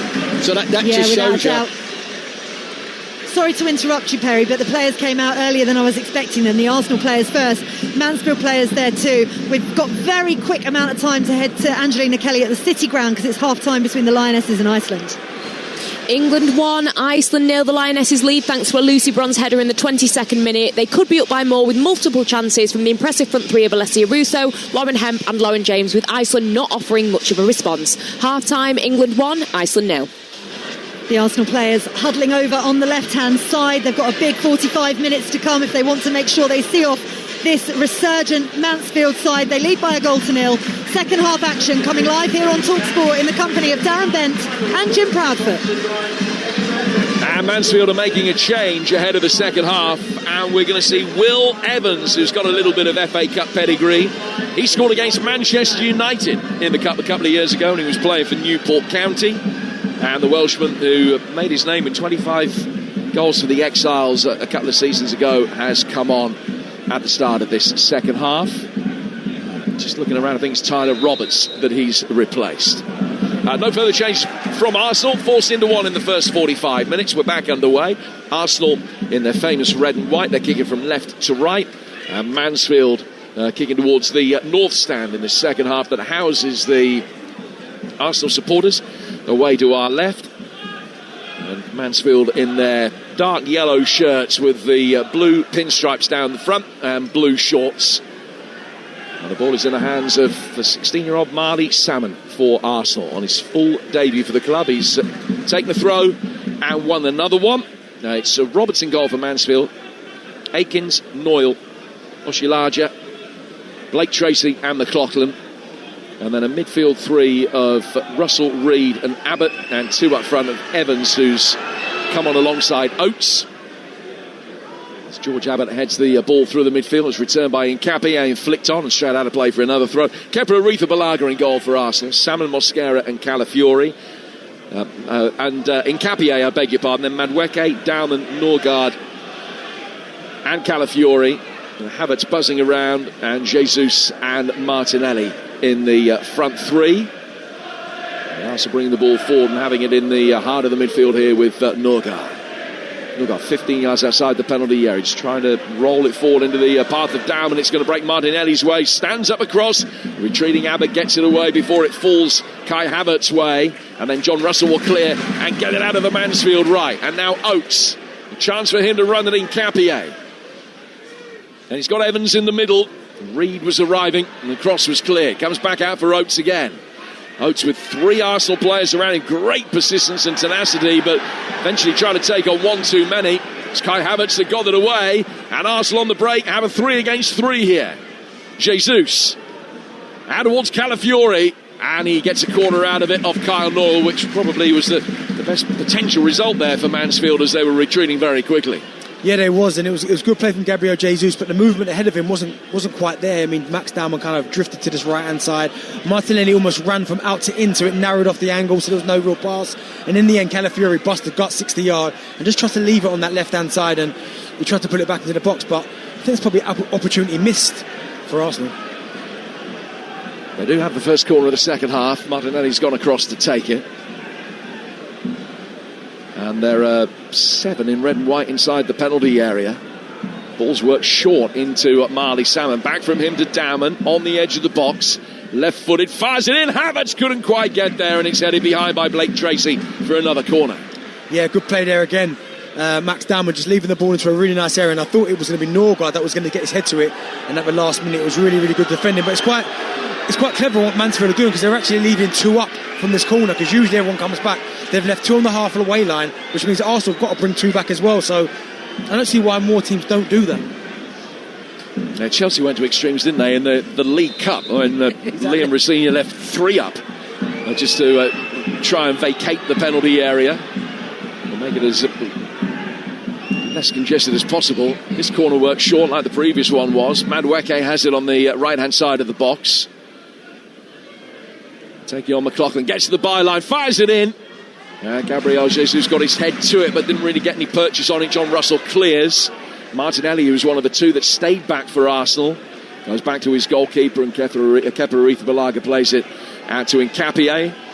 Fall from him to Mosquera, tells Spaniard to turn in possession, and now Kai Havertz will take over. And he goes to his right, Mosquera can bring it forward again here for Arsenal. Out for Nørgaard. Havertz making his way forward towards the edge of the box. Played out into a wider position instead for Ricardo Calafiori. Mosquera inside the centre circle to his right-hand side for Salmon. Back for Mosquera again. Nørgaard to Salmon. Pressure applied. And Evans has got there. And now he's running towards the edge of the area. Evans! 1-1! Mansfield Town back on level terms. Arsenal giving the ball away in the midfield. And Will Evans, he's only been on the field for 7 minutes. He scored an FA Cup goal against Manchester United for Newport. He's now scored 1 against Arsenal for Mansfield. It is 1 apiece as field Billy Ruts. What a finish there from Will Evans. He does really, really well, because it's Marley Salmon, unfortunately, who underpasses the ball back to Mosquera, and he anticipates it, Will Evans, and he goes at him. He doesn't try to pass the ball backwards. He goes at him and he shifts it half a yard, and as he gets himself into that box on this left-hand side, he just drives it back across Kepa, and I think it goes under Kepa, but it's really good play, because most players in that situation would go backwards. He thinks, nope, I'm going to go right at Mosquera, and he just shifts it onto his left foot and creates that half a yard and goes bang back across Kepa. Really good finish to that bottom corner. Game on. Well, he scored a hatful at Newport. He's struggled in front of goal this season. Only got 1 in his last 17 games, which was against struggling Port Vale back in mid-January, but off the bench with a point to prove today, and it's actually taken him only 5 minutes to get his name on the score sheet. 1-1 and game on here. Nørgaard now, ball inside the Mansfield penalty area, and it's cleared. Everybody of a Mansfield persuasion absolutely euphoric, including the scoreboard operator, who's actually forgotten he's fluffed his lines on the big occasion, and he hasn't put up the equalising goal. He has now says 1-1. It's at 0-1 for about a minute and a half. So 1-1 the score. Said that Arsenal knew they were in a game. That's been reiterated to them. Nørgaard into the feet on the edge of the penalty area of Jesus. Back out of the left-hand side of the box, Gabriel Martinelli. Onto his right foot, gets a shot in, hits a crowd, back out towards Havertz, Jesus. And out of play for a goal kick. But Jesus imploring the referee to give a corner for that. The goal kick is given, so the lead has only, in fact, lasted 9 minutes either side of half-time. Madueke on 41 for Arsenal, Evans on 50 for Mansfield. It's 1-1. Again, really good play there from Mansfield. They're getting the bodies around Gabriel Jesus, making him knock the ball out of play, and they're going to have to do that. But I thought when Tyler Roberts went off, I felt for him because I thought he was really bright that first half. But Will Evans has come on and made an instant impact. But as I said, I like the fact that he went straight on Mosquera. He didn't turn back and wait for support. He thought, you know what, this is an opportunity here, and he took it. The finish is brilliant as well. Head down, smash it across the goalkeeper. And now he's chasing another long ball played forward. Nkapie down towards his own corner flag. Hacks it away, left footed, out of play. Mansfield throw, taken quickly by Akins, the 37-year-old on the right-hand side for Mansfield Town. Back from him, given away through the midfield though by Noyle, straight to Dowman. It's inside his own half. Russell got caught. There was a genuine coming together between the two players. Dowman then towards Havertz, great ball forward. Havertz tried to scoop it around the corner for Madueke, but the bobbly pitch did him no favours. Only Madueke ends up with the ball, and it's put out of play off Abbott for a throw that will be taken on the Arsenal right-hand side. 1-1 the score. Arsenal have progressed from each of the last 15 ties in the FA Cup against sides from outside the top two divisions. Got to go back to that infamous defeat to struggling Wrexham, who were near the bottom of Division 4 back in 1992. Mickey Thomas's finest hour. Conceded twice in the last 8 minutes. One to Mickey. Steve Watkin scored the other goal that day. Keith Houchin famously got a winner late on for York against them back in 85 as well. Here's Dowman coming forward. Dowman! Good save! Diving away to his left-hand side, Roberts. But Dowman, the youngest man on the pitch, strolling through the Mansfield back line, and with minimal backlift, fired one in towards the bottom right-hand corner, and Liam Roberts with a fine stop to keep it at 1-1. Oh, it's a great save from Liam Roberts there, but the run again from Max Dowman. He goes through the centre of the picture, goes past one, goes past two. The last minute on the edge of the D, he just goes kind of a flip-flap between two defenders, open his bodies up, and he just tries to drive it back where it comes from, and it's a great save again from Liam Roberts from the edge of the box. So corner on the Arsenal right. Madueke's going to take it. Not too many inside the 6-yard box. They make their ways in now. Calafiori attacking it near post. Come off him. And gone out of play for a goal kick. Mosquera ended up on the deck inside the penalty area, way off the ball. He's fired in towards the near post, and he was towards the far. Just going across and having a word with referee Tom Bramall now about that. The VAR can't have seen anything untoward. And play will restart with the goal kick that Mansfield will take. And there was a buzz about Mansfield from the very start. We talked about the reaction from the crowd when their side went 1-0 down.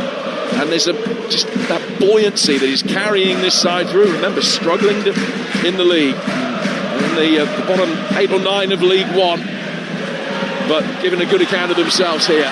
It's McLaughlin. Plays it inside the penalty area. Aretha Balaga had to make sure as Oates was bearing down on him that his hands were quick enough to swing the ball out of the air. And Arsenal bring it forward again with Havertz.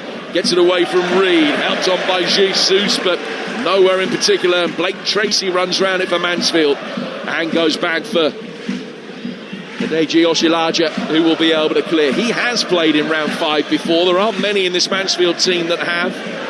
He was actually also in the Wimbledon side that beat West Ham a few years ago. Oshilaja. Here's Dowman.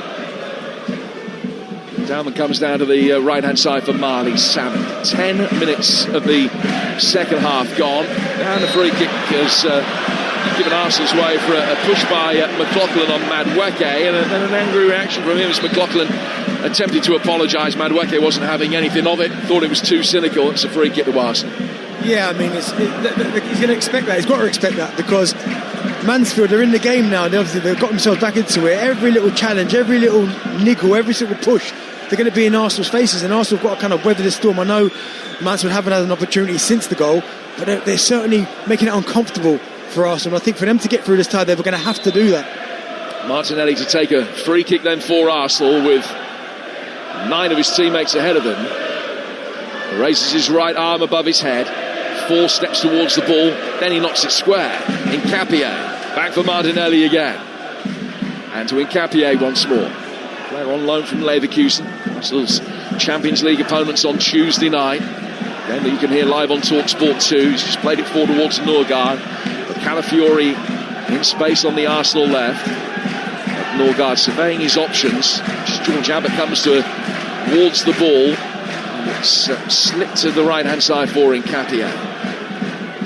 Mansfield not putting any huge amount of pressure on Arsenal in the kind of area they are now. They'll come forward towards the edge of the penalty area, and then Mansfield do engage. Martinelli's got it, faced up by Akins, gets towards the byline. Akins stands firm, blocks it into Martinelli, comes back off him, and goes out of play for a goal kick. We're at half-time in all the EFL games. In the Championship, Blackburn 0, Portsmouth 0. Hull 1, Millwall 1 in our live game over on Talksport 2.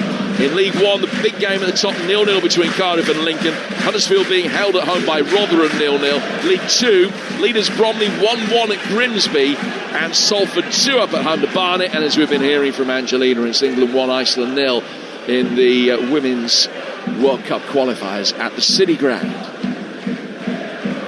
Just up the road from them in northern Nottinghamshire. It's 1-1 here between Mansfield Town and Arsenal. First meeting of the two since 1929. As Louis Reed coming forward, urged to shoot, he's obliged, but Aretha Balaga had plenty of time to be able to just amble across his line to be able to get that one under control. It was a low skidder that lost its pace such as it was anyway because of the bobbles on the ground, and it was a very easy save to make. 13 gone, second half, 1-1. Yeah, wrong option there from Louis Reed. Done really well to win the ball back initially, and as he's driving to it, Lucas Akins makes an unbelievable run, sprints up top, and if he rolls it to his right, he's got a free shot on goal, but he attempted the strike from distance. We saw him do that against Burnley, but in that situation there, you've got to go ice cold, choose the right option. Great pass with the chest by Evans, looking for Oates. Play back towards Aretha Balaga, his clearance. Jesus brings it down. Bounce of the ball not particularly true on the difficult surface. Madueke couldn't bring it under control. Reed wins it back. Fall from him to Abbott. Abbott tries to take on Madueke and can't, but Madueke's run out of room. And it's a Mansfield throw, level with the edge of the box. On the bench for Arsenal, unused subs, Saka, Eza, Timber, Gyökeres, and then three youngsters, Dixon, Harry Mananu, and Ibrahim, as well as keeper Tommy Setford. There's a ball played inside the Arsenal penalty area. Abbott goes down. Big appeals from the crowd. No foul by Salmon. Reads one it back from Havertz. Norgard in very strongly. His ball forward, headed away by Oshilaja, but the referee's pulled it back and has given a yellow card against Reed for that challenge on Norgard, and he's pointed to about 7 other areas of the pitch where Reed's also plied his trade over the course of the first hour. Honestly, he could have got booked in the first half. A couple of cynicals, but that one there as well. But it's quite clever for Mansfield because every single time Arsenal look like they've got their foot on, they're about to break, it's a little foul, it's a little tug here, it's a little trick there. And again, all these little things, Cloughley will be telling them to do this in the dressing room. I've worked with Cloughley before, and they say any cynical fouls, I'll never forget we played Middlesbrough, Adama Traore. He said to us, you have to stop him before he starts running. If that means you have to chop him off at the knees, that's what you have to do. And that's Cloughley for you. Arsenal will take a free kick just outside their own penalty area. We've played an hour. And you're listening to FA Cup Game Day on Talksport with McDonald's. Order delivery on the McDonald's app from 11 a.m, 18 plus. Fees apply to delivery orders, subject to availability. Price may vary. Mosquera to take this free kick. You would assume eventually he takes it. It's gone back to Aretha Balaga. Out from him to the left-hand side for Nkapia to Calafiori. Kept it in. Nkapia plays it forward. Well won at the back by Oshilaja. And he's headed it past Akins out of play for a throw on the Arsenal left. Half an hour of normal time to go at 1 apiece. Yeah, again, Arsenal trying to play out from the back there. Mosquera taking a long time to take the free kick. I do think at times you've got to bypass the pressure. You've got to. I think you've got to just maybe go a little bit longer, try and get in behind them, and that's how you're going to open up this Mansfield side. But everything that goes to feet, Mansfield are gobbling it up. They're getting in their faces. They're putting in challenges. You've got to start moving the ball a lot quicker. Changes about to be made. 2 on the Arsenal bench, 1 on the Mansfield bench. That's Timber is going to come on to replace Salmon and Eza for Havertz. So I don't know whether these were premeditated changes. Timber on for Salmon and Eze for Havertz. Benton? Yeah, I think so, potentially. I think it'll make a difference. Eze coming on, getting on the ball now. They needed a bit of a calming influence, I think, in this game at the minute, because Mansfield are just building up a little bit of a head of steam, making it difficult for Arsenal.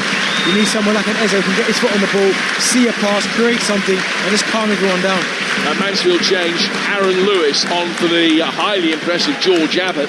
Surprised that Abbott's been withdrawn, because he's shown up really well, the 20-year-old. He has done. He's done really, really well there. He's defended when he's had to. He's got forward when he's had to. He's created problems as well. Got his body in there alongside Reed and Russell. So he must be knackered. That's the only thing I can put it down to.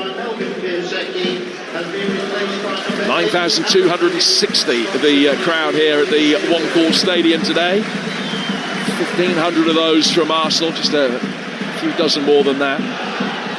Mansfield have possession, returning it forward. Here's McLaughlin. McLaughlin's ball down the left-hand side. Oates to deep ball towards the far post, and great goalkeeping from Aretha Balaga. Had to take his eye off it to make sure he didn't collide with the post or the Arsenal player in behind him. And he still caught it. That's a really good take under pressure from Will Evans, and Arsenal will bring it forward again, 1-1. Yeah, great goalkeeping there from Kepa, because he looked like he was under pressure. Now Eze's lost it to Russell. That was very easy for the Stags to win possession back there. Crossfield ball's a good one. Out towards Lucas Akins. Akins coming forward towards the edge of the penalty area. Evans, Oates with the right-footed shot. Doesn't really make the edge of the penalty area. Timber can knock it away. And now it'll be played down the right-hand side. Clever little flick from Dowman. Madueke brings it forward. The counter-attack. 5 against 3 here for Arsenal. It's Noni Madueke for Dowman. Rolled square and headed off the line after a touch from Roberts. And it stays 1-1. And Jesus is still down looking at the deck. Hands on his knees. He can't believe he didn't make a cleaner contact with that. Roberts took the pace off it, and the covering defender nipping in behind was there to head it away and keep Mansfield on level terms. I mean, the initial play between Max Dowman and Madueke was absolutely outstanding. Little 1-2 and they were in. There was even a cynical foul tried and it didn't work. But as he got to the byline, I think it was the right option for Max Dowman, because he goes to roll it across, and I think Gabriel Jesus is waiting for it to come along the floor, and it just flicks up and he has to try and head it and doesn't get a clean contact on it, and it's good defending them from Mansfield. Man has scored twice in the final against Watford back in his Manchester City days. Should have been the 150th goal of his senior career there. In comes this latest corner from Madueke's headed away. Comes out for Dowman. Dowman has turned, he's run the long way round Reed, but Russell stopped him getting any further. Right-footed ball forward from him. Oates, clever little flick round the corner. Lewis is coming onto it for Mansfield, the substitute. Back out of the right-hand side again. Arsenal retreating, getting bodies back. Evans making the run, and he stretched. Got the top of his boot to it. All he could do is make contact and hope.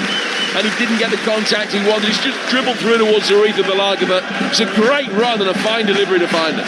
Reece Oates has been outstanding today. He's ran, he's worked hard, he's been up there on his own, he's held the ball up, and in that situation there, he's seen the run from Will Evans, and he's tried to just put it into an area, and it takes a flick, I think, of Mosquera's head, and just takes it away from Evans. But Reece Oates up there on his own, selfless task, battling against 3 defenders as well. I think he's been outstanding.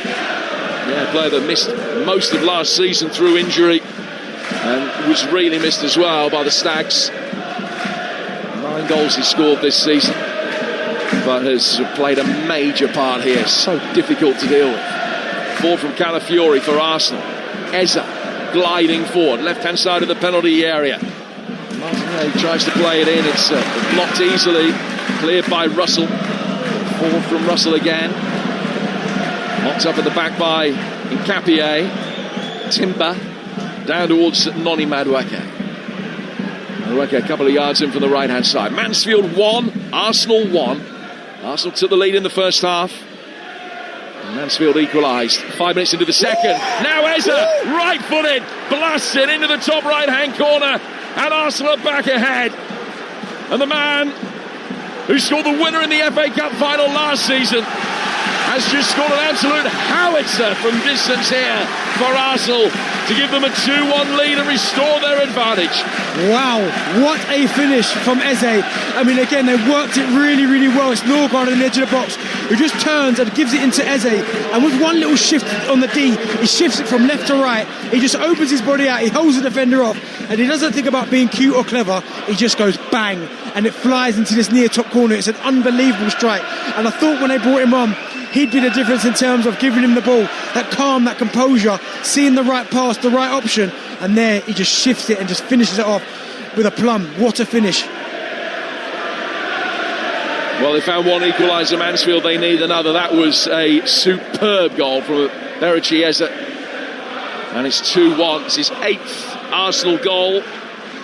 Famously 5 of them have come against Tottenham, but he's added one in the FA Cup now here against Mansfield Town. Mansfield 1, Arsenal 2, midway through the second half here on Talksport and across North America as well on Sirius XM FC. Don't forget, coming up later, Wrexham against Chelsea. It's a 5:45 kick-off, and then at 8 o'clock tonight it is Newcastle against Manchester City. Again, because those two haven't played each other enough this season. So they're having a 5th go. It's Martinelli. Played around the corner towards Jesus. Norgard working it forward. Calafiori trying to bring it down. Reed is back to clear. Oshilaja. Akins. Oshilaja, the big centre half, to Noyle to his right. He's played it forward, and Capier should be able to beat Evans in the air. He can. It's headed out of play though for a Mansfield throw. And they've got a quarter of the game to find an equaliser. Struck late at Burnley, relatively late. It was a goal about 10 minutes from time. Similarly scored late goals at Sheffield United as well, in a game they won in extra time. Norgard, Madueke making a run through the middle. Oshilaja is there. Now from him to McLaughlin, and McLaughlin's under-hit that. Coming onto it though, Blake Tracy has done well. He read it, and knowing the vagaries of this playing surface, McLaughlin then working it back in field. Reed's done well. Down the left-hand touchline from Blake Tracy. Evans will chase anything, and it's played to him now. Can't find a way through though past Norgard, who's defended it well. And it goes out for a throw that'll be taken on the near touchline of Mansfield, left by Mansfield. I think Arteta thought that it should have been given the other way, but Stephen McLaughlin is going to come across to take it. Player who played for both of the Nottingham clubs. He won the Irish Cup and the Irish League Cup with Derry City near the start of his career. At the age of 35, this would be the biggest win that he's ever been part of. If Mansfield can somehow mastermind an equaliser and then something after that. Arsenal 2-1 up though with a magnificent goal from Eze. Madueke. He'll play it out to the left-hand side. Martinelli. Difficult one for him to control. And possibly did so with his left hand. Mansfield got it away anyway, and then a free kick goes Mansfield's way as Nkapié was fouled, or thought he was fouled, and he fell on the ball, and the referee then gave the free kick for a handball. Calafiori then talks his way into the book, complaining about the original decision. Yeah, I feel for Nkapié there, because he got his body in really, really well, and it looked like his shirt was being pulled, and when he fell down expecting to get the foul and just held the ball, and it's obviously gone the other way. But again, it's Rhys Oates there causing the problems, getting his body in, fighting with the centre halves. And as I said, if they get beat today, he can look back at his performance and think, do you know what, he's been good today. He's held the ball up for his team, and that selfless task up front when you're up against 3 centre halves is difficult, but he's done it really well today. Mansfield with a free kick that Aaron Lewis is going to stand over, another that's played more than 100 games for the club. The Welshman has got a line of 4 in yellow and blue to try and hit. There are 2 more in the D, including Akins. Ball in from him. Now it's taken a defensive header that puts it out for another Mansfield corner. Their 4th of the afternoon. 2-1 Arsenal lead. Yeah, really good ball in there from Aaron Lewis. Just puts it into an area. I think it's Gabriel Jesus who's the one who makes the first contact and just gets enough on it to take it out the back. But again, you feel if Mansfield are going to get themselves back into this game, it might be a set play with the no Gabriel, no Saliba, the most dominant in the air. There's an opportunity there for them.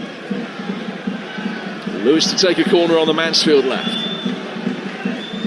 The referee trying to keep an eye on everything that's going on. It's just flicked in, headed away well by Norgard at the near post. Back from Lewis again. McLaughlin in through the 6-yard box. He travelled a long way after a clever little step over from Evans. Nobody there to finish it off. Noyle winning it back for Mansfield in the midfield. Oates has done well again. Russell, another, has had a really good game. Right-footed cross comes in towards the far post. McLaughlin attacking it. Edge of the 6-yard box. Lewis going up for it. Didn't time his jump very well. It's come off him, and Kepa Arrizabalaga is able to pick it up. Rob Street has opened the scoring for Lincoln in the big game at the top of League One.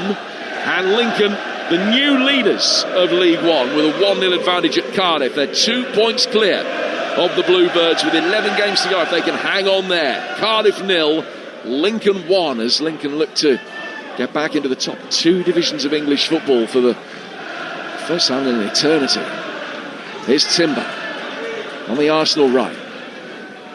Dowman showing for it. He really has had a fine game, Max Dowman. And he's unlucky not to be on the score sheet. Kepa Arrizabalaga under pressure as he came out of the penalty area, and he's still not back yet.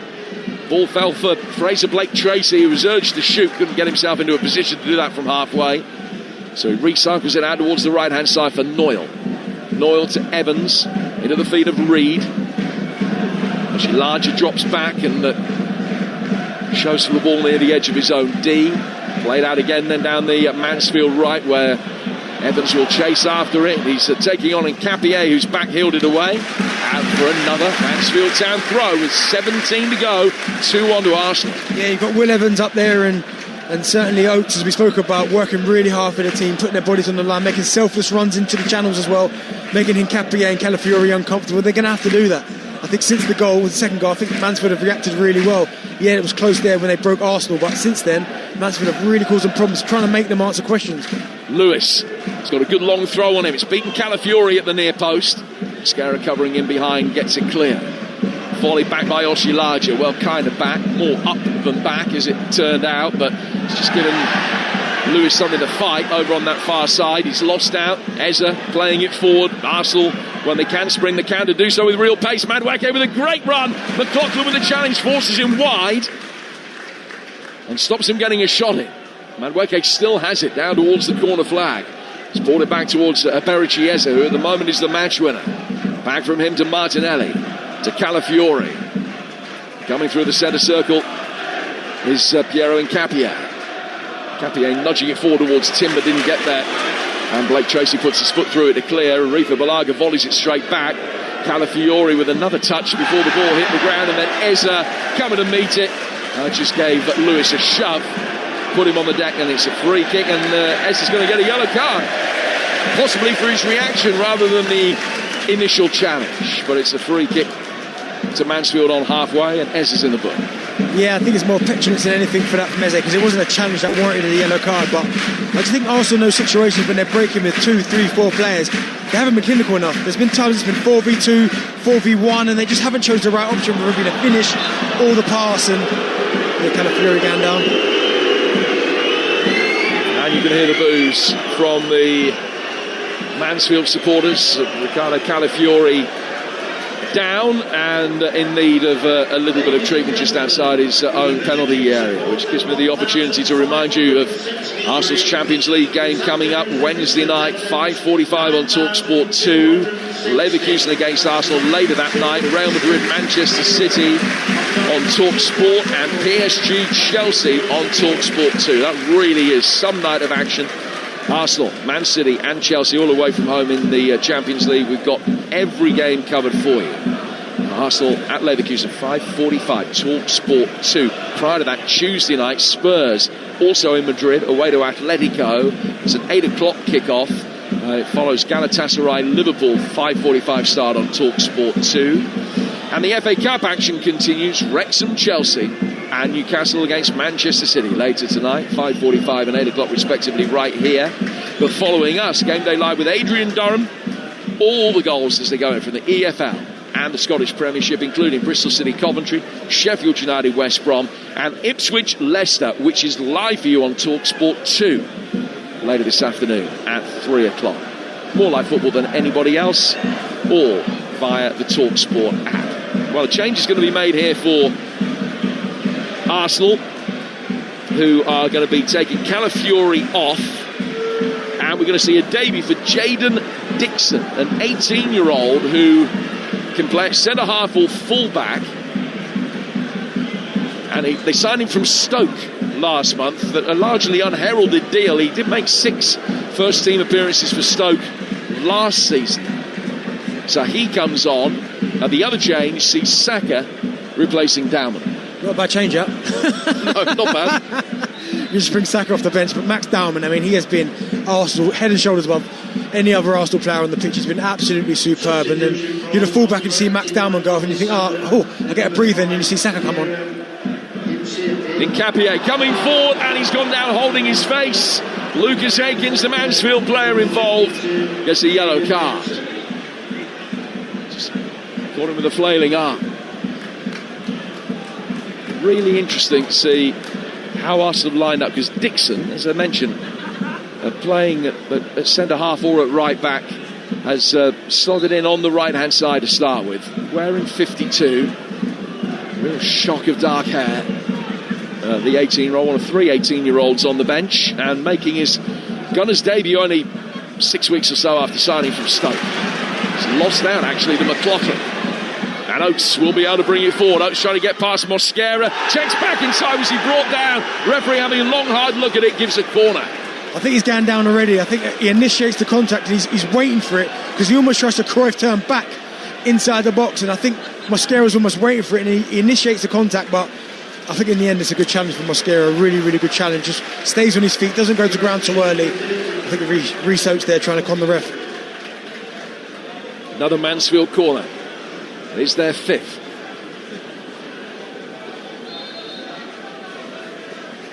Lewis will take it.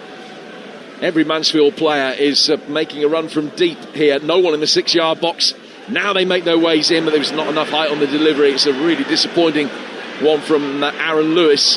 Headed away easily by Gabby Jesus. Lewis then swings a deeper ball in, a better ball, but it's too far past Blake Tracy, and out for a goal kick that'll be taken by Kepa Arrizabalaga with 12 minutes of normal time to go, and Arsenal leading 2-1.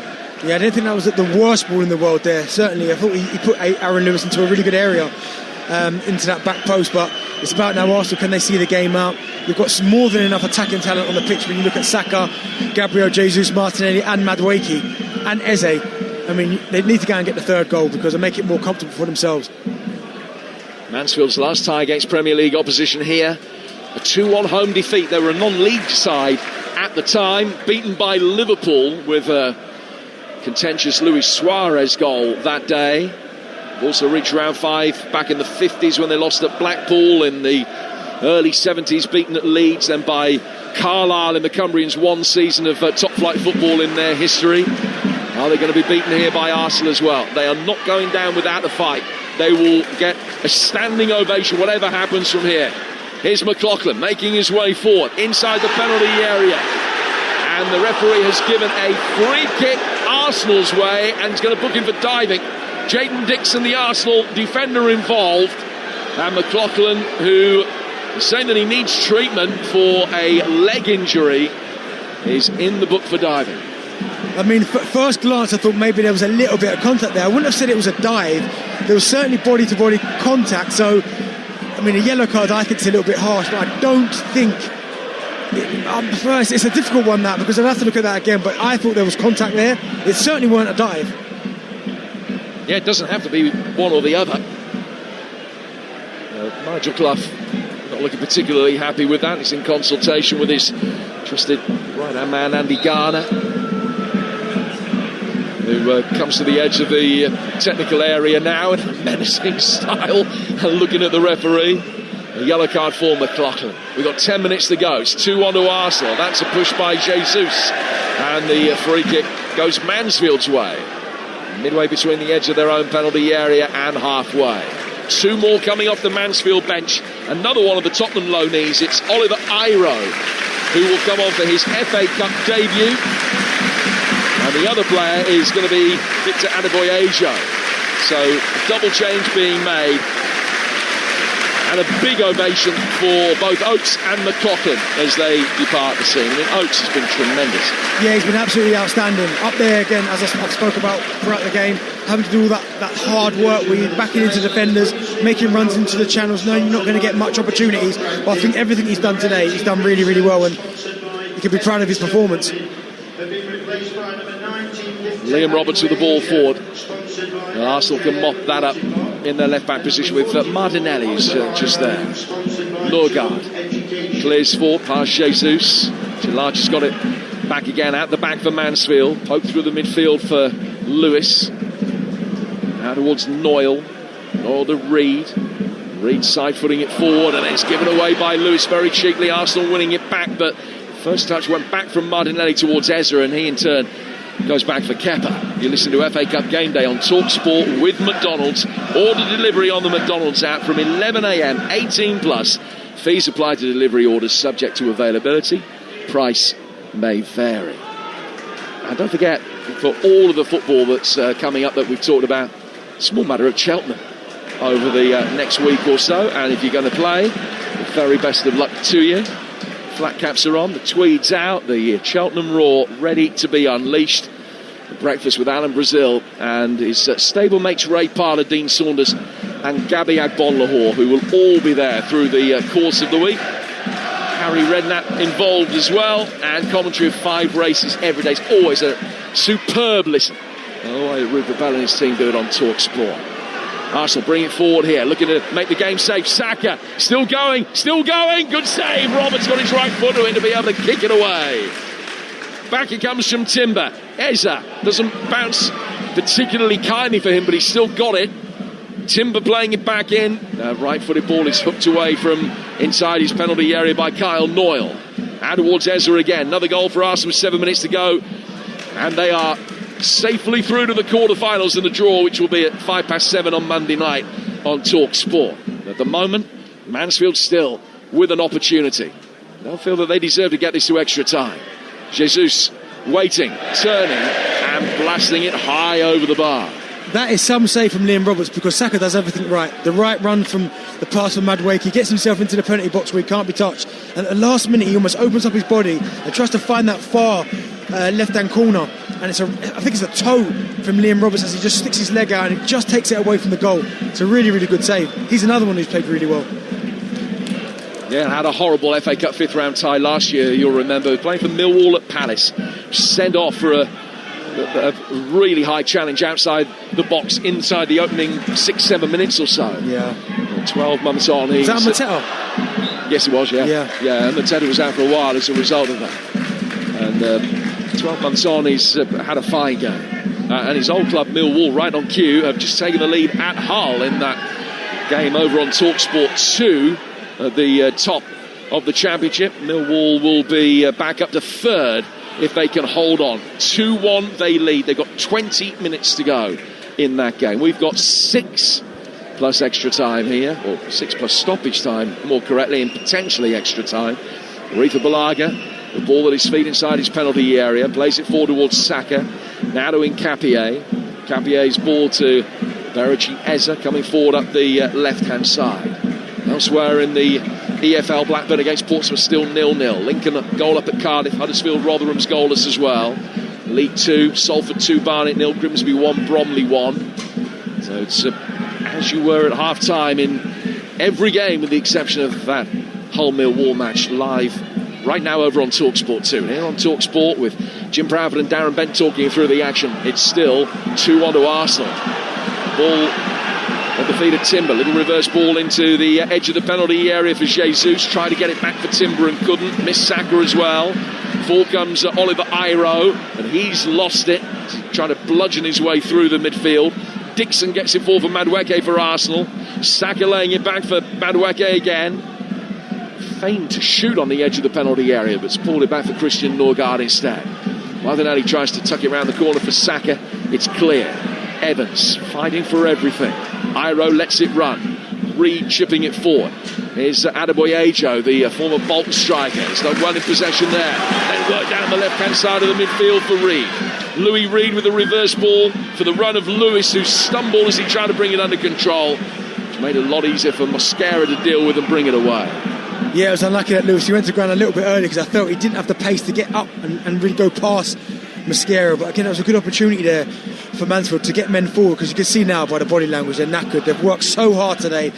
they've been in the game pretty much. It was a wonder strike from Eze that's taken the game away from them as it stands. But before that, I thought they were brilliant. They've all worked hard. They've stuck to their shape. They've defended well. And while it's only one goal, again, all it takes is a set play or a moment of magic and they're back in it. Dixon. That's a good ball down the right-hand side of the Mansfield penalty area. Saka's ball into the centre. Timber chased it, couldn't get there.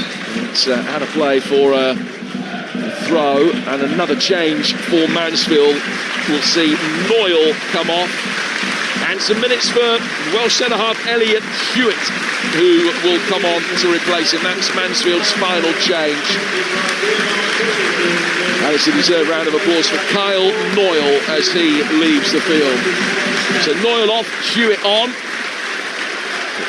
Magic Club with one eye on a massive game at Stockport in the week. They've then got Reading to come here, so games coming thick and fast at League One level, and they're not easy ones on the immediate horizon for the Stags. Dixon preparing to take this throw for Arsenal. Into the edge of the penalty area for Saka. Cleared though easily by Blake Tracy. There's picking up the loose ball in the midfield, and he's led Evans a merry dance, and then Evans collided with him. He put the brakes on, contact inevitable, and Ez has gone down holding his right knee, and he's not happy at all with that. And Will Evans will be spoken to by the referee. I don't think there'll be any further sanction. Evans comes across to apologise. Ez, being the man he is, has the grace to accept it. But he wasn't happy. Berichi Eze, he thought that was very intentional. He rarely reacts to that as well, so that almost tells you that something must have happened there. But he's got such balance and such elegance when he's got the ball at his feet. Eze, just the little body swerve. Gabriel Jesus took that on his right arm as the ball was played forward. We've got 2 minutes to go. There's going to be a lot of time to be added on because of substitutions and injuries. Ball played forward. Flipped on by Evans, and out of play for a throw that will be taken on the Mansfield left-hand side by Aaron Lewis. He's got the opportunity to launch a long one in, but I think Hewitt has pulled rank on him. He's going to take it instead. Nicholas Jovar, Arsenal set-piece coaches, trying to get a message across to those in the penalty areas they defend this.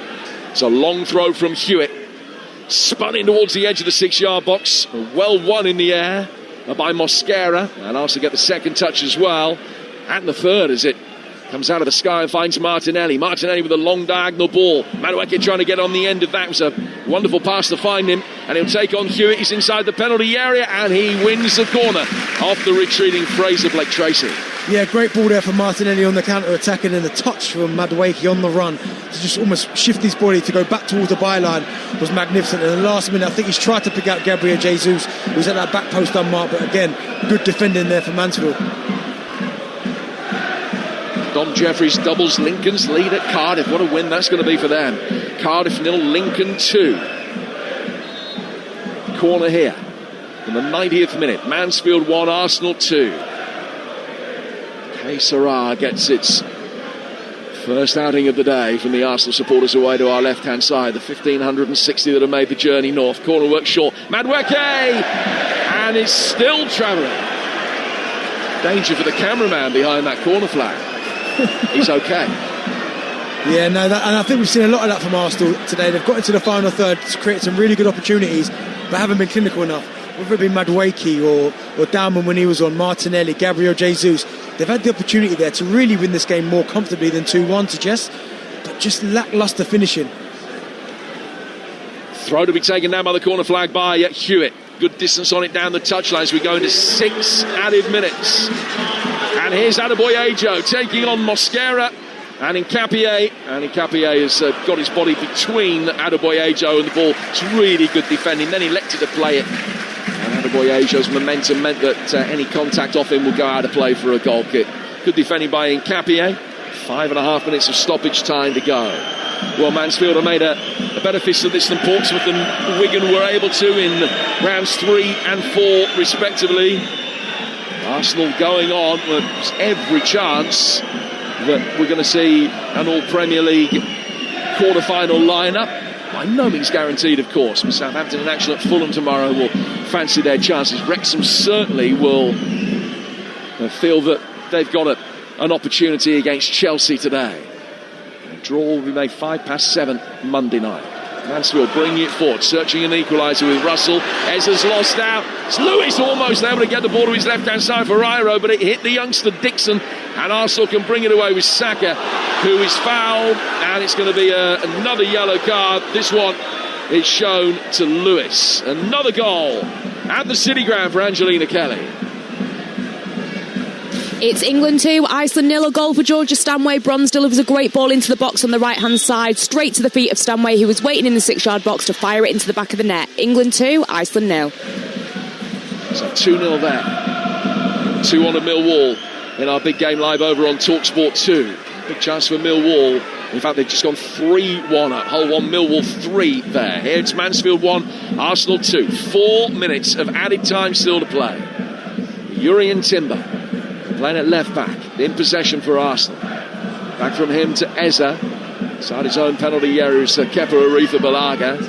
Arrizabalaga hits the ball forward, right-footed. Timber coming to meet it, flicks it on. Gabby Jesus is there. Aikens making life difficult, but Eza can stick his foot on the ball and work it wide to the left-hand side for Jesus. Martinelli trying to take it on his chest, maybe hit his arm again.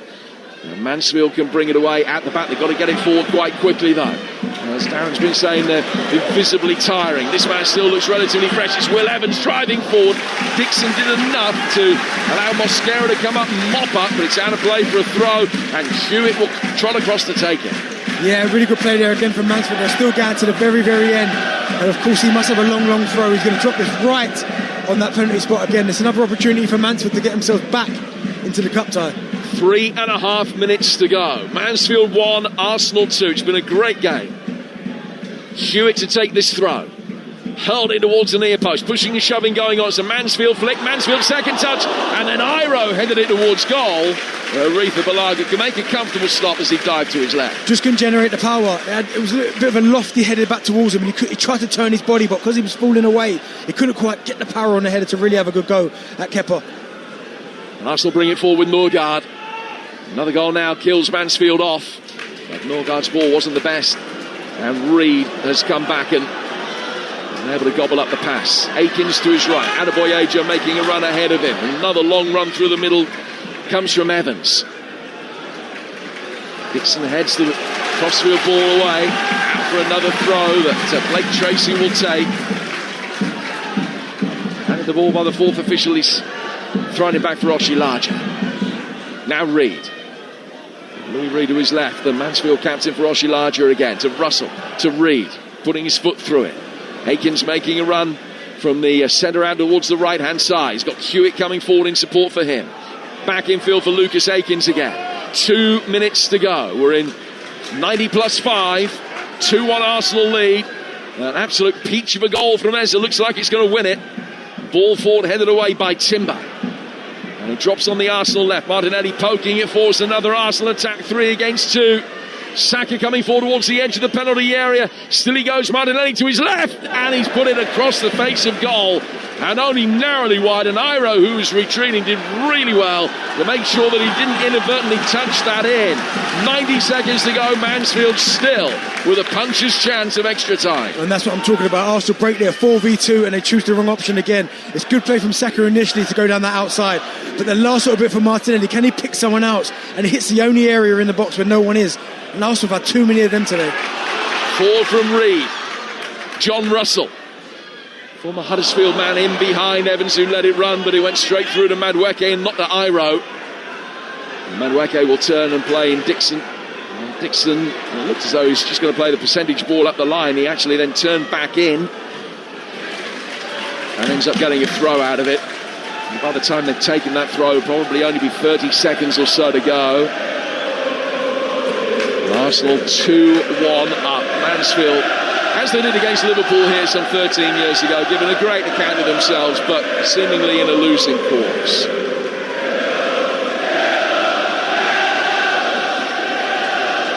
Great noise from the home support. Will their team be able to muster one last attack?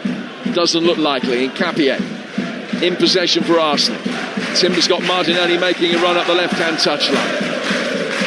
Jesus in the penalty area. Madueke is there as well. Martinelli checking back. He's outside the box. All Arsenal have got to do is keep it. They've only got another 10 seconds to be able to hold on to this lead. Timber getting to the byline, pulled back, drilled at Martinelli, couldn't adjust his feet quickly enough. Mansfield get it forward. Adebayo Asia wasn't sure where it had gone. Comes down for Evans. Evans playing it forward. Aiken surely is offside if he touches this, as the ball is played forward to him. The flag comes up. Capier got it away anyway. Free kick to Arsenal, and that, Benty, will be that. Full time, and Arsenal have got it done. Little bit of a stag fright along the way. Madueke giving Arsenal a deserved lead 4 minutes before half-time. Great response from Nigel Clough's men with a Will Evans equaliser 5 minutes after the restart. Barry Chiesa, the man that scored the winner in the cup final last year, pinged one into the top right-hand corner to give Arsenal the victory. Mansfield were always in it, belying their poor form in League One, with another great performance that have done the town and their supporters proud. But the bottom line is it's Arsenal who are through to the quarter-finals, and they've seen off the challenger Mansfield by 2-1. The quadruple dream lives on. Hey? Yeah, it certainly does for Arsenal. Not convincing, however, after 9 changes at the beginning of the game. Mansfield got themselves so far into this game, it really thought as if they could have another giant killing on their hands, having beaten Burnley in the last round, but not meant to be ultimately for the Stags. Although, as Jim said there, Benty, they certainly gave themselves a good account. They certainly gave a good account of themselves, didn't they? And there's some lovely scenes actually towards the left-hand side of the pitch here at Field Mill, which is so cut up, by the way. It's like a bog down here almost. Between both sets of players, so many of the Arsenal players going to congratulate the League One side for their efforts and performance today, because they made it very, very difficult for Arsenal. Yeah, they did. They worked incredibly hard, Mansfield, and even when they got themselves back into the game, could they find that extra gear to go again and try and get that winning goal? And they just simply ran out of steam, but I thought they were outstanding. I thought they worked hard. They didn't allow Arsenal to play they wanted to play, and they had opportunities there, and there was a great goal that they scored through Will Evans, a really, really good goal. But in the end, Arsenal's quality paid off. You look at the substitutions, someone like Eze coming off the bench in international, he does what he does, scores an absolute banger. But listen, Mansfield, I thought were outstanding. Yeah, and you can tell how much their fans appreciate that 90-plus minutes of football that they've just witnessed in front of them. They really thought a shock was on the cards after that fantastic performance. Will Evans getting that equaliser, recreating some of the heroics that he had when he played for Newport and sent Newport into a replay against Manchester United just 2 years ago, scoring the second goal in that 2-2 draw before ultimately succumbing to a 4-2 defeat. But the Mansfield players look so dejected because they know how much effort they put into that, but that tiny little bit of quality that some of the Arsenal players, as you mentioned there, Noni Madueke and Eberichi Eze, both England internationals, can come on and make a difference in a game like this. Hart, unfortunately, not enough for it. But I have to say, big nod to Liam Roberts, the Mansfield keeper, because this scoreline would not be looking quite as respectable for Mansfield if it hadn't been for him. Yeah, he was outstanding, made a number of really, really good saves, and as you said there, it's almost not fair bringing on the likes of Saka, Eze, these guys, experienced internationals. I mean, both of these guys will be hoping to go to the World Cup, so it was outstanding. I thought Mansfield were absolutely brilliant from start to finish, and hopefully now they could take this bit of confidence, this performance, how they pushed the so-called best team in the Premier League.